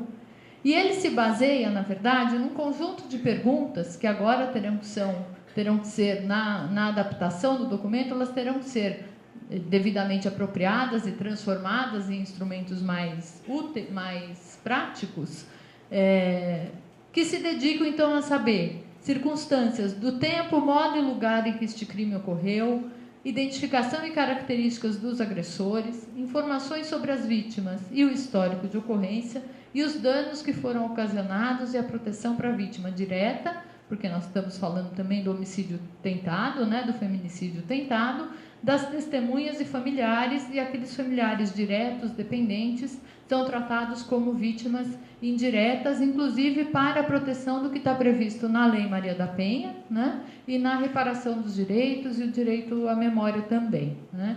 Então, aqui nós vamos explorar características que nós aprendemos com a literatura, que são características que nos ajudam a diferenciar as mortes de mulheres do conjunto de mortes de homicídios, né? Porque nós sabemos que a mulher, quando ela morre, a lesão, por exemplo, ela é direcionada para determinadas partes do corpo, né? Então, a mulher ela vai ter mais lesões no rosto ou nas áreas sexuais, né? Mais na região dos seios, mais na região genital. A mutilação também ocorre nessas partes. A quantidade de golpes que essa mulher sofre, né? São características de como o crime é produzido e que, na verdade, representam, né, as razões de gênero e mandam, né, é uma forma deste agressor, desse homicida, desse feminicida, mandar um recado para a sociedade, né, mandar um recado para as mulheres, que se não se encaixam num determinado papel, se não respondem a um determinado modelo, ou se são tratadas de uma forma objetificada, como ocorre muitas vezes no crime sexual, elas serão assassinadas dessa determinada maneira, né? Porque o corpo merece ser tratado dessa maneira. Então, o documento chama muita atenção para essas características, né? Então, para o perito, não é só o perito dizer, morreu, recebeu 5 facadas, a facada tem, né, lugar de entrada, lugar de saída e acabou. Ele tem que dizer onde isso está concentrado, ele tem que nos dar essa informação um pouco mais detalhada, né? Para que lá na frente o Ministério Público possa demonstrar isso e dizer, então, este lugar onde essas lesões ocorreram, a forma como essas lesões ocorreram, situadas com todas essas outras características, me permitem, então, dizer que este homem ele foi motivado por razões de gênero, essa mulher morreu porque era mulher, esta morte devia ter sido evitada por esta razão, né? Características do agressor, informações sobre a vítima e principalmente sobre o histórico de violência, né? E aí pensando então não só na violência doméstica e familiar, saber se ela já vinha sofrendo outras agressões e todo o histórico, né, que normalmente já se busca de saber se tinha ocorrência, se tinha medida protetiva, se tinha outros laudos e etc, mas estender esta pesquisa também para outras violências, né, para que a gente possa entender melhor esse contexto em que as vítimas estão inseridas e saber também se este contexto é um contexto que potencialmente reproduz mais as desigualdades de gênero e coloca, então, outras mulheres dessa comunidade, né, ou desse grupo também mais expostas. E, então, os danos também apurados na perspectiva de gênero. Onde aplicar essas diretrizes? Nos homicídios, obviamente, né? Um corpo com marca violenta, então, será investigado com essas diretrizes, mas nós queremos também que elas sejam aplicadas para os casos de suicídio e para as mortes acidentais, né? Estamos chamando atenção aqui para esses 2 casos, porque sabemos que muitas vezes um suicídio de mulher, ele não é um suicídio que esta mulher praticou porque ela tinha um quadro depressivo e ela acaba se matando. Mas sabemos que muitas vezes esse quadro depressivo ele tem a sua origem, na verdade, numa experiência de violência que ela vinha sofrendo e que ela não encontra nenhuma resposta, nenhuma saída, e a única alternativa que ela então encontra, né, para si mesma, para sair dessa situação, é a morte, né? Ou então é um suicídio que vai sendo induzido, construído por este agressor, né? Ou uma morte que acaba sendo mascarada, arquitetada para que pareça um suicídio e que muitas vezes a polícia assume esse como o resultado, né? É um suicídio e não se fala mais nisso, e essa investigação então é prematuramente encerrada sem que se explore as condições de gênero. E a mesma coisa com as mortes acidentais. Por favor. Quem deve aplicar as diretrizes, então? Como eu disse, a gente pensou desde o primeiro profissional que vai chegar lá numa cena de crime, né? Então, não só a Polícia Civil e a perícia, mas também a Polícia Militar, Corpo de Bombeiro, agentes da SAMU, né, que podem chegar ao local. Nós temos ali um conjunto de informações direcionado a esse público que vai ter que ser desenvolvido, mas ela é principalmente voltada para as polícias civis, para as perícias e para os outros atores do sistema de justiça criminal. Porque todos devem atuar com a devida diligência.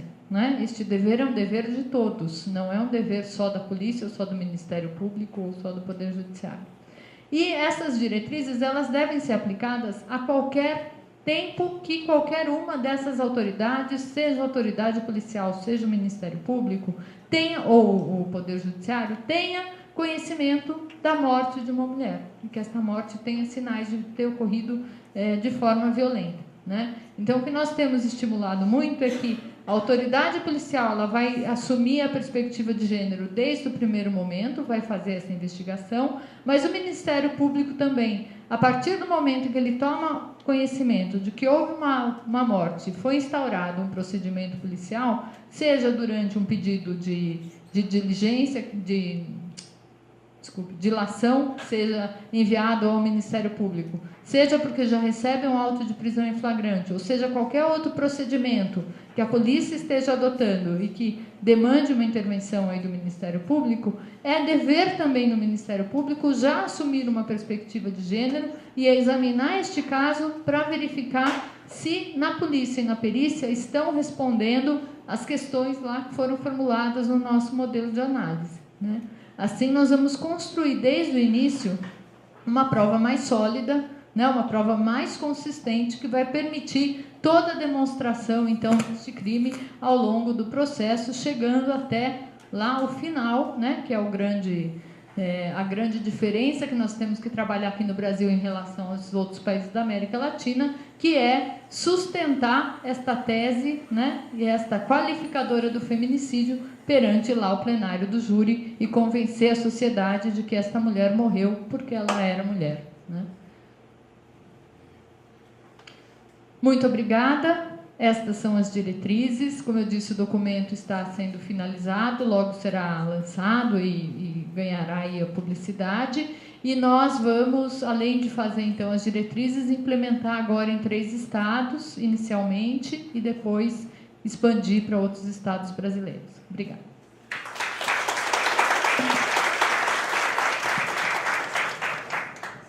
Agradeço a doutora Vânia pela exposição do documento, né? De uma forma bem ampla, né, Vânia, para todos os presentes aqui entenderem um pouco. E agora a gente vai abrir para perguntas, porque ainda dá tempo, antes da Vânia ir embora, ela tem um voo daqui a pouco, mas a doutora Patrícia já falou que dá tempo. Então, quem tem perguntas... Como que é seu nome mesmo? Amanda, inscrita. Mais alguém que quer fazer pergunta? Amanda. Alguém mais que quer fazer pergunta? Que quer fazer algum comentário, tirar alguma dúvida do documento? Alguma defensora aí presente, doutora Leila? Ficou quietinha hoje? Doutora Andréia, então, viu? Então vamos lá, Amanda. Bom, boa tarde a todos. Eu acho que eu sou a única mulher transexual aqui dentro, então eu tenho que fazer essa pergunta. Quando ocorre a exclusão do caso das mulheres transexuais, o que eu quero saber é o seguinte: se hoje nós temos, pelo 5º ano, o ranking mundial de assassinato de homossexuais no mundo, nós temos que desse ranking, que são 48%, 55% são mulheres transexuais e transgêneros, e desses 55%, 82% são por uma forma extremamente grosseira de desfacelamento, ou seja, os assassinatos são ocorridos por causa do gênero.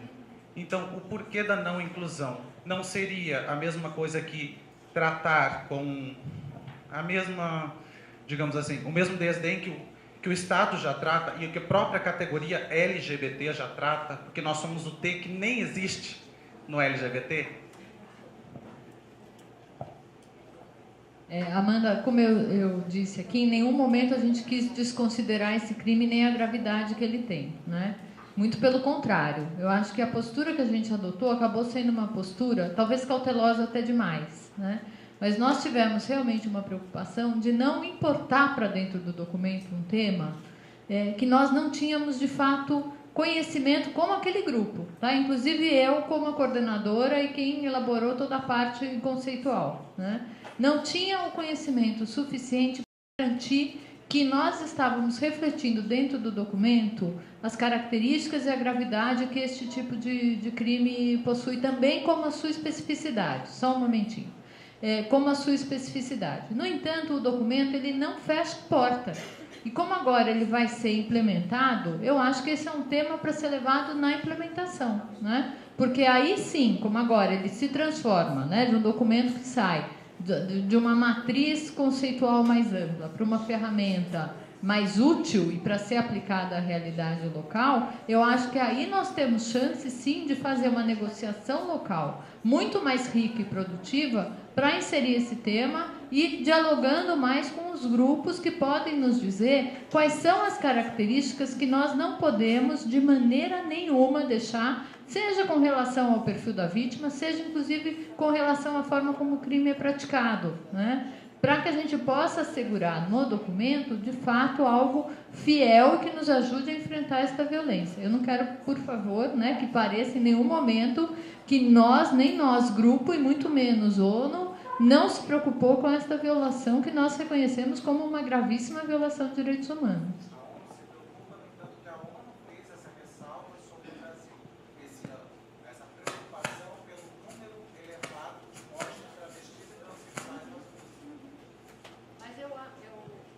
Acho que agora, com a adaptação, nós temos essa possibilidade, né? Nós trazemos ali as definições da expressão de gênero, identidade de gênero, deixamos esse cuidado ali, deixamos essa atenção ali, mas eu acho que agora é um momento para a gente trabalhar, né? E realmente aí trabalhar de uma maneira bastante adequada e não atropelada, como muitas vezes nós fazemos, na nossa ânsia de que a gente tem que dar resposta para tudo, né? Assim como nós mantivemos também fora a questão das mulheres ciganas, por exemplo, né? Nós trouxemos o problema da etnia, das indígenas, porque nós temos um pouquinho mais de informação onde amarrar, mas para outros grupos nós não temos, né? Mas não desconsideramos em nenhum momento.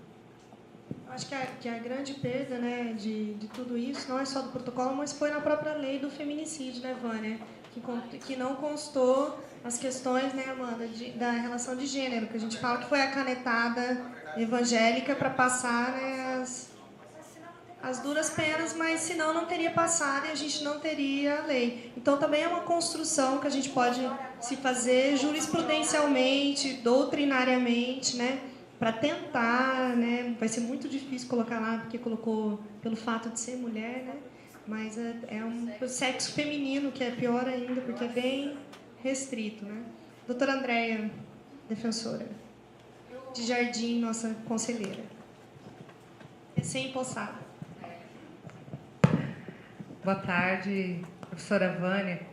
Eu tenho uma preocupação, né, por conta da gente viver ainda, infelizmente, nessa sociedade machista e tão dominada pelo sexo masculino, né? Se a senhora não vê uma dificuldade de implementação dessa mudança de olhar por um público que vai manusear esse documento eminentemente masculino, né? Claro que sim, né? Porque se a gente não conseguir mudar esta relação, a gente realmente não vai implementar esse documento. Nós sabemos que vamos enfrentar muitas resistências e muitas dificuldades. Por isso, a implementação do documento ela vai ser uma construção também muito delicada, né, para nós, porque nós dialogamos normalmente, né, quando falamos da violência contra a mulher, com um segmento que já está bastante familiarizado, né, com a temática, porque dialogamos sempre com a Lei Maria da Penha, né, e todo o setor já especializado, e também um setor composto predominantemente por mulheres.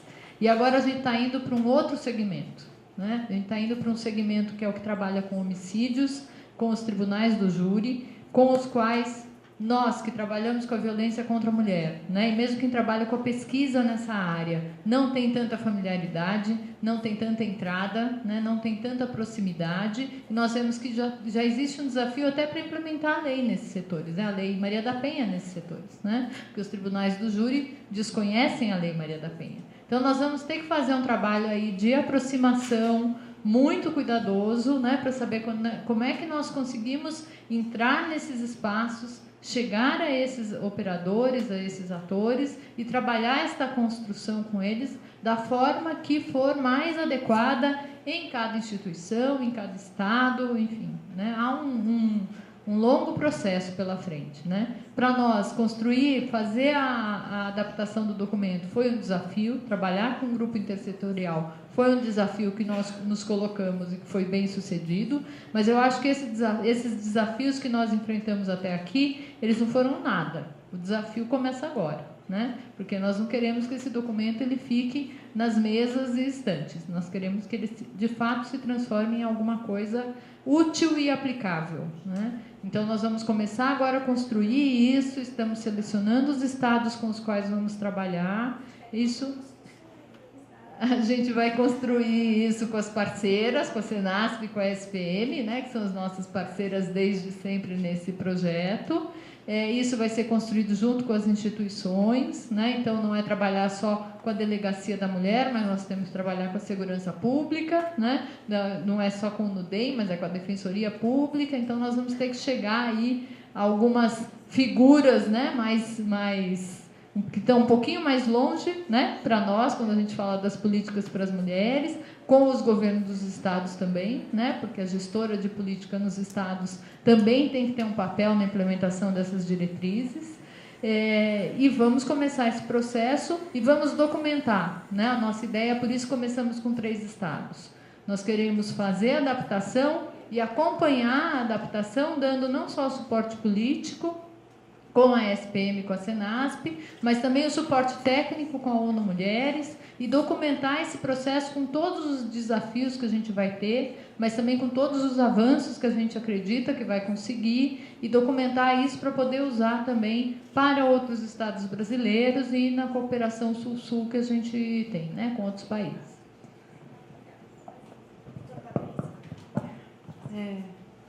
Eu sou Patrícia. Deixa eu só perguntar, tem mais algum inscrito? Mais alguém que queira falar?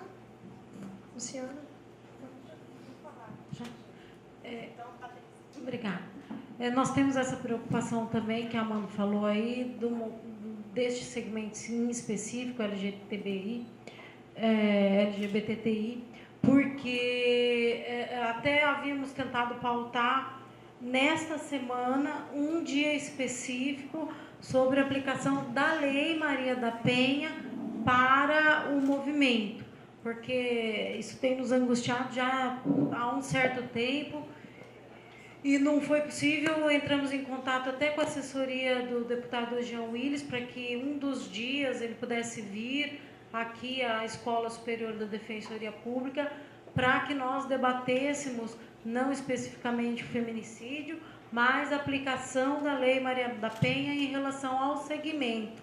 E nós temos sentido assim, muita dificuldade nesta discussão. Todas as vezes que abordamos este tema, eu já ouvi, eu preciso ser sempre muito honesta, senão não sou eu. Eu já ouvi de diversas pessoas, nossa, mas você só procura temas polêmicos. Como temas polêmicos? São os temas mais necessários. Essa é a função de uma escola de defensoria. Nós não fizermos isso, nós perderemos certamente esta função.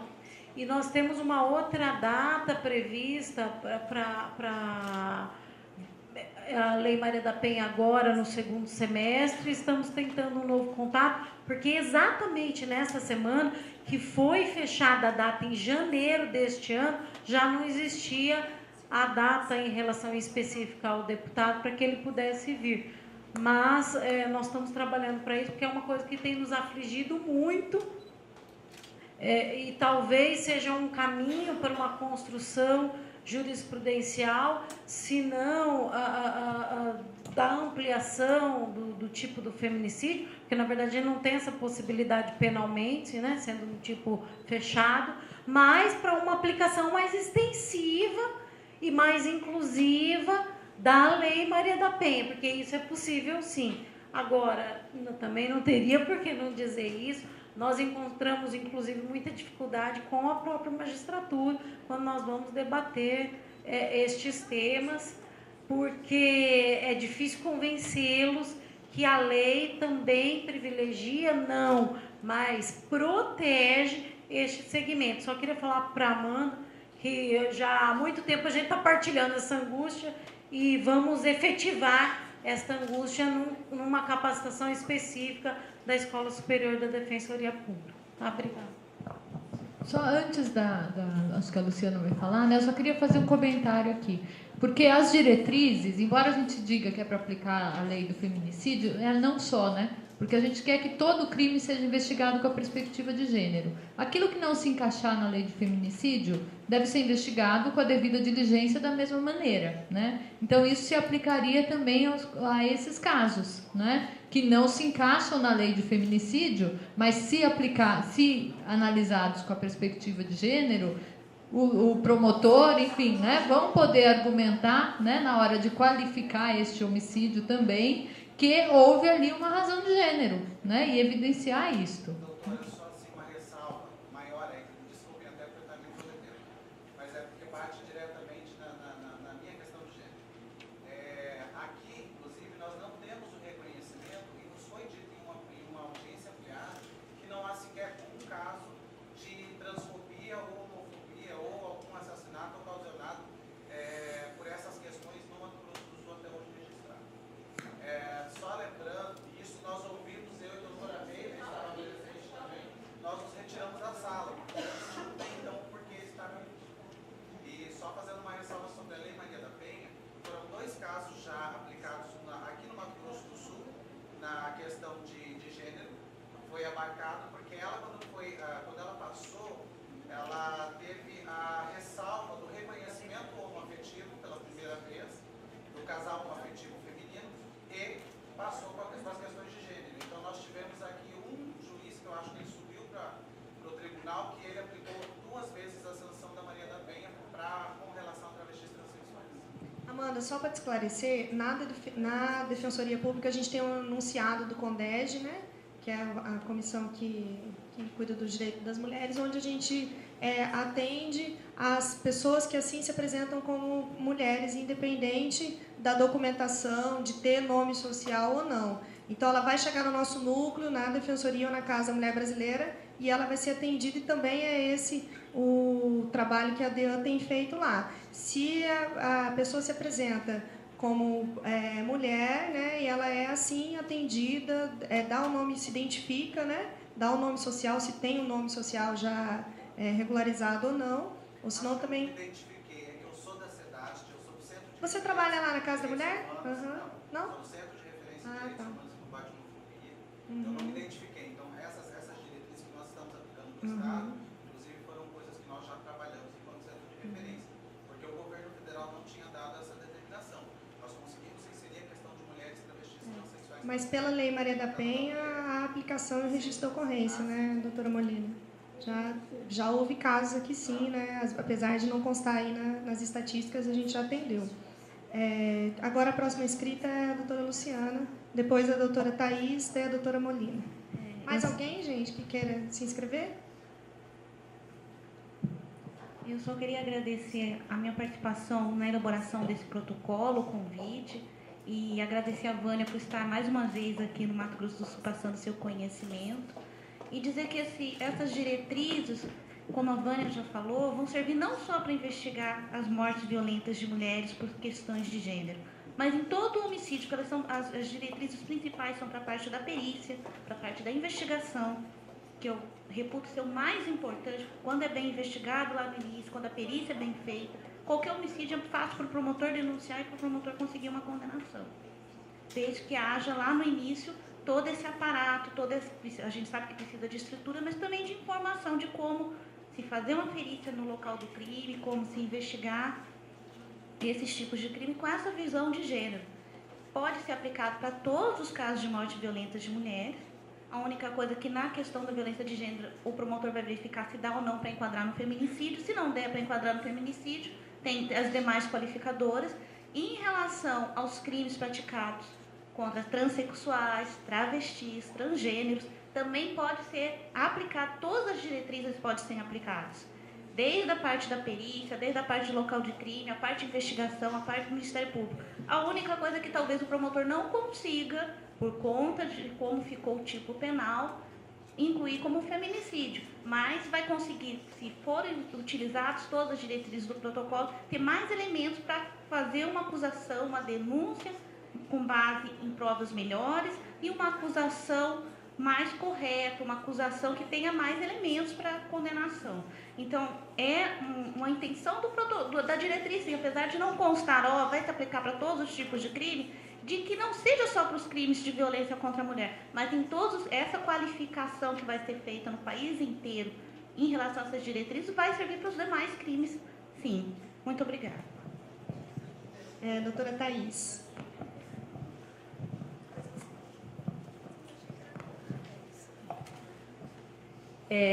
Eu estou, como disse a doutora Graziele, defensora da mulher, né?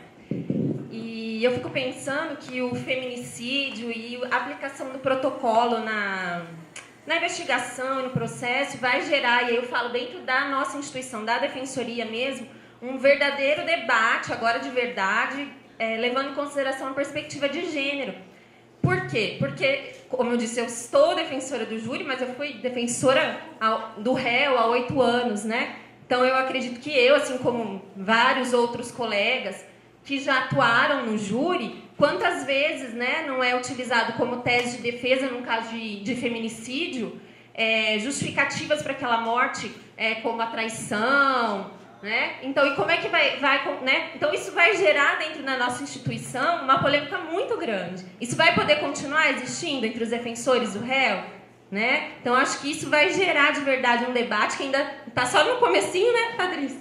Só no início, assim, que vai ainda causar muita polêmica dentro da nossa instituição, mas que precisa ser levantado, né? E aí nós vamos ter que discutir até onde vai, né, o limite, isso daí. Se a gente vai poder passar desse olhar, da perspectiva de gênero, para estar fazendo essas defesas. É só uma observação mesmo.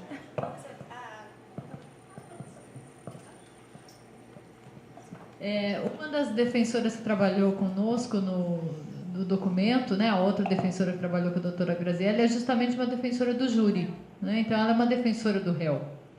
E foi muito interessante, porque, embora ela seja uma defensora do réu, ela tem esta visão, né, muito bem construída, de que alguns argumentos eles não ganham a causa lá, né? Eles não garantem a absolvição. E que este argumento, né, de você poluir a imagem da vítima e usar o argumento da legítima defesa, da honra e etc., era um argumento, né, que ela dizia, para que usar? Isso garante a absolvição? Não garante. Então, não precisa usar isso, né? Nós tivemos alguns embates com ela, né, por conta dela ser uma defensora do réu, né? Era sempre muito animado com a presença dela por conta disso, porque ela era, na verdade, ela dizia, vocês estão me dando munição, né? Porque eu trabalho com o réu, e a gente falando tudo que não se podia dar, né, para o defensor do réu, ela dizia, vocês estão me dando munição, né, para o meu trabalho. E, na verdade, foi muito rico, e a gente debateu muito isso, né, de como isso vai agora repercutir, principalmente dentro da defensoria, né, e também na plenária, né, com os jurados. Como é que você muda a linguagem, que tipo de material você pode levar para o júri, né, como é que você faz para proteger, para evitar que não sejam expostas ali imagens, informações que vão acabar só prejudicando a vítima, né, manchando mais a sua imagem, ferindo o seu direito à memória, à privacidade, que não contribui, na verdade, para esclarecimento daquele crime, não é? Mas desresponsabiliza o réu pelo crime que ele praticou e culpabiliza a vítima. E como é que nós fazemos para impedir que essas informações, mesmo sendo usadas no processo, sejam usadas de uma maneira né, crítica e cuidadosa, né, para não avançar e ferir o direito da memória da vítima e, ao mesmo tempo, não ferir o direito de defesa do réu, enfim. Isso gerou muito debate, né, para o grupo, foi muito rico para nós, né? Inclusive, ela está escrevendo uma tese sobre isso, né, agora com o nosso congresso da Defensoria, que é mais ou menos assim, até a ampla defesa no Tribunal do Júri, né, pelo defensor do réu, encontra limite nos direitos humanos das mulheres, das vítimas, né, e ela vai defender que sim, que é possivelmente fazer uma tese de defesa, uma defesa correta dentro dos padrões constitucionais, sem acabar com a vítima em plenário, sem humilhar, sem ofender para os filhos ali presentes, inclusive ele, com o dever da devida diligência, pode até sofrer com uma reparação de danos. Né? Isso é uma coisa que a gente abordou no documento, a reparação de danos às vítimas e aos familiares. Então, é uma coisa que a Defensoria da Mulher também pode ficar atenta, né, nas indenizações que a gente já vem fazendo e observando. Não é que a gente quer limitar o réu, né, a defesa do réu, mas a gente também tem ética e tem que ter uma perspectiva mais humana, né? Com outra pessoa faria, né? A gente faz isso com o homem, ou a gente faz isso só com a mulher, né? Eu te respondo que a gente faz isso só com a mulher, né? Não é necessário fazer isso para ter uma defesa. Agora, a próxima inscrita é a doutora Molina. Bom, boa tarde a todos. Eu sou Molina, delegada titular da Delegacia da Mulher, agora lá na Casa da Mulher Brasileira. Então, né, de primeira mão, já vamos passar, né, doutora Luciana? A doutora Luciana esteve hoje de manhã e nós fizemos uma inauguraçãozinha, né, porque estamos migrando os serviços da DEAN, da 7 de setembro, todos para a Casa da Mulher Brasileira. Então, vai ser um trabalho integral ali, para a gente ter mais força e mais peso para dar o atendimento. Com relação às diretrizes, nós já vínhamos conversando, eu, doutora Graziela, doutora Luciana, de imediatamente, assim que possível, já fazer essa implementação em todos os trabalhos que são feitos aqui no estado de Mato Grosso do Sul. Né? A subsecretaria está muito próxima da gente, né? Dos poderes. Lá na casa, a gente tem o estado muito forte e estamos trabalhando para a implementação das diretrizes. A nossa preocupação é com relação à investigação, porque, como bem disse a doutora Luciana, é o início de tudo. E com relação à perícia também. Então, hoje, né, a título de informação, até agora, felizmente, na capital, nós tivemos 2 homicídios de mulher. Um que ainda não havia a edição da lei, então, homicídio simples, e agora em um segundo, que foi o homicídio mais recente, e a gente acabou enquadrando no feminicídio. O que é de se salientar nesses 2 casos? Ambos eram precedidos de muita violência e uma violência praticamente não denunciada. Né? Uma das vítimas, sim, já havia sido feita a denúncia, ele já havia sido preso, saiu e acabou praticando o crime. Então, talvez, se a gente tivesse seguido toda essa cadeia, como descreve a diretriz, né, mesmo não sendo o homicídio, mas o primeiro crime praticado, se essas diretrizes tivessem sido seguidas, né, toda essa linha, né, de investigação, de perícia, não sei, né, de repente a gente poderia ter até evitado, porque teria sido uma manutenção de prisão muito maior. Então, estamos muito entrosados, né, Defensoria, Promotoria, Subsecretaria da Mulher, Poder Judiciário e nós, Polícia Civil, para que essa diretriz seja aplicada na sua melhor forma. Com relação à perícia, acho que posso também me adiantar, porque, como presidente do inquérito policial, somos nós que requisitamos todos os exames. E aí a gente tem o cuidado de quesitar todos os laudos.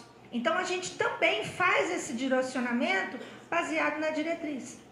Então, não só para apurar um homicídio, mas para apurar todo tipo de crime, porque eu acho que aí a gente visualiza muito bem essa questão de gênero, que para nós é essencial. Eu estou, né, na Delegacia da Mulher agora, mas já fui delegada na Delegacia da Mulher em 99. Aliás, a gente se conhece, sei lá quanto tempo. Falei para ela, estou com saudade de te ouvir falar, porque faz muitos anos. Então, de 99 para cá, a gente vê muitos avanços, mas a coisa ainda tem que evoluir muito. Então, tudo que vier para contribuir é muito bem-vindo, é muito oportuno, e nós estamos ávidos para poder colocar em prática isso aí o quanto antes. Obrigada.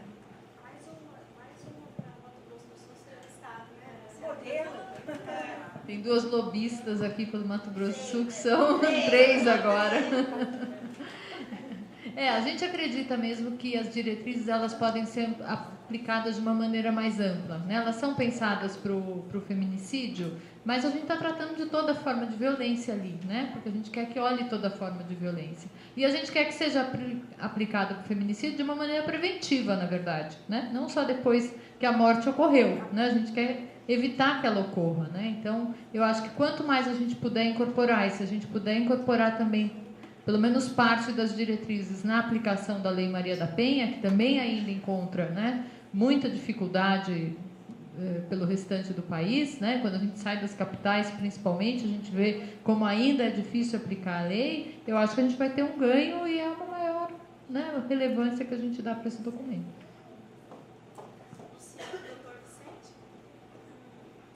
Doutor Vicente, depois Luciana Zambuja. Mais alguém quer se inscrever? Acho que a gente já vai ter que encerrar, que a Vânia tem que pegar o voo, tá? Então, doutor Vicente e depois doutora Luciana.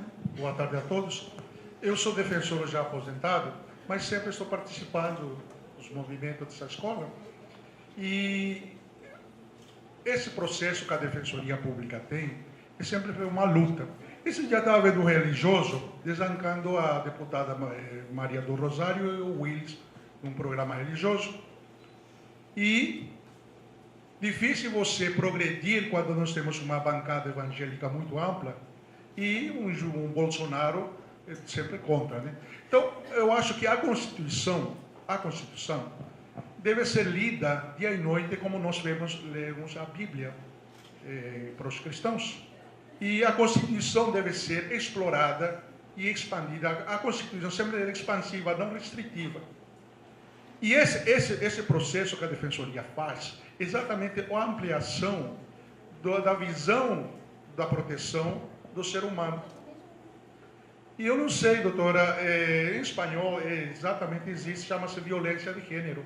Toda violência de gênero, para mim, incluiria o problema dele, que se as pessoas são reconhecidas nas condições que elas são, pode ser aplicada sim a Lei Maria da Penha, porque é uma questão de gênero. Porque quando você fala feminicídio, você já restringe exatamente a isso aí. E quando você usa violência de gênero, que em espanhol é usado assim, né? Então eu acho que você amplia a visão dessas pessoas e você pode incluir todas nesse processo do gênero. E eu acho que essa escola que nós temos aqui deve ser uma escola de renovação, de lançar novos conceitos, de lançar novas ideias. Nós nunca podemos ser aquele... inclusive, você já me ofendeu, até fiquei chateado, não tive tempo de falar, aquele senhor que veio falar da maioridade, dizendo que o promotor e o porco são um destino só, né? Hoje em dia não, tem a Sociedade Protetora dos Animais e os promotores nossos já têm uma visão social muito mais ampliada. Não é só de acusar, não é só da espada do Estado que deve cortar alguém, mas sim uma visão educadora, pedagógica, que deve ser os delegados. Estou vendo a senhora delegada aí, uma visão muito moderna. Então, eu acho que isso é a função dessa escola. Essa escola deve ser a vanguarda de todos o progresso da sociedade civil, da sociedade leiga e da sociedade religiosa, no sentido que ser humano é um gênero. Não existe ser humano homem, ser humano mulher, existe ser humano. Doutor Vicente, é isso mesmo. Então, parabéns a essa escola, parabéns a todos vocês, que eu acho que nós devemos continuar, ser aquela vanguarda que renova, que lança, que grita, que nunca se conforma com o que está aí. Nós somos a vanguarda. Obrigada, doutor. É sempre muito gratificante ouvi-lo, ainda mais em espanhol. Vamos para a Luciana, então, que é a nossa última inscrita, para a gente já fazer o encerramento, tá? Doutora Grazielli, na verdade não é uma pergunta, é uma informação. A discussão e a preocupação sobre a forma como vai ser tratado, abordado, discutido o feminicídio nos tribunais de júri foi pauta da nossa reunião no fim de julho na SPM, no Encontro Nacional de Gestoras do Pacto, que aqui, além de coordenadora da Câmara Técnica de Implementação, eu também sou a gestora do Pacto Nacional de Enfrentamento à Violência.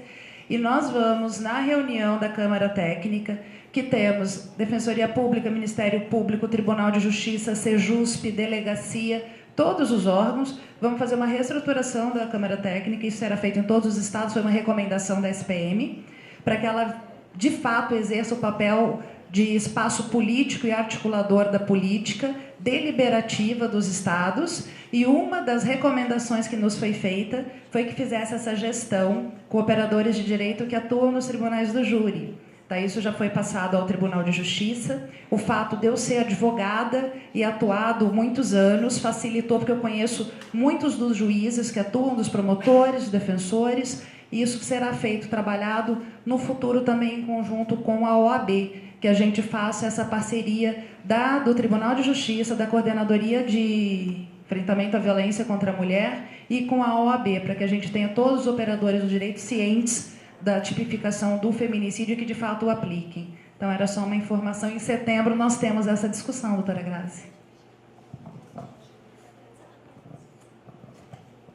Não, eu só quero agradecer, fico feliz por mais esse apoio, né, que é essa parceira importante para nós, que é a SPM, né, e a SPM então entende também essa preocupação que a gente teve, porque a gente tem que trabalhar com o Tribunal do Júri, com esses profissionais, né, não é só mais com os profissionais que trabalham com a Lei Maria da Penha.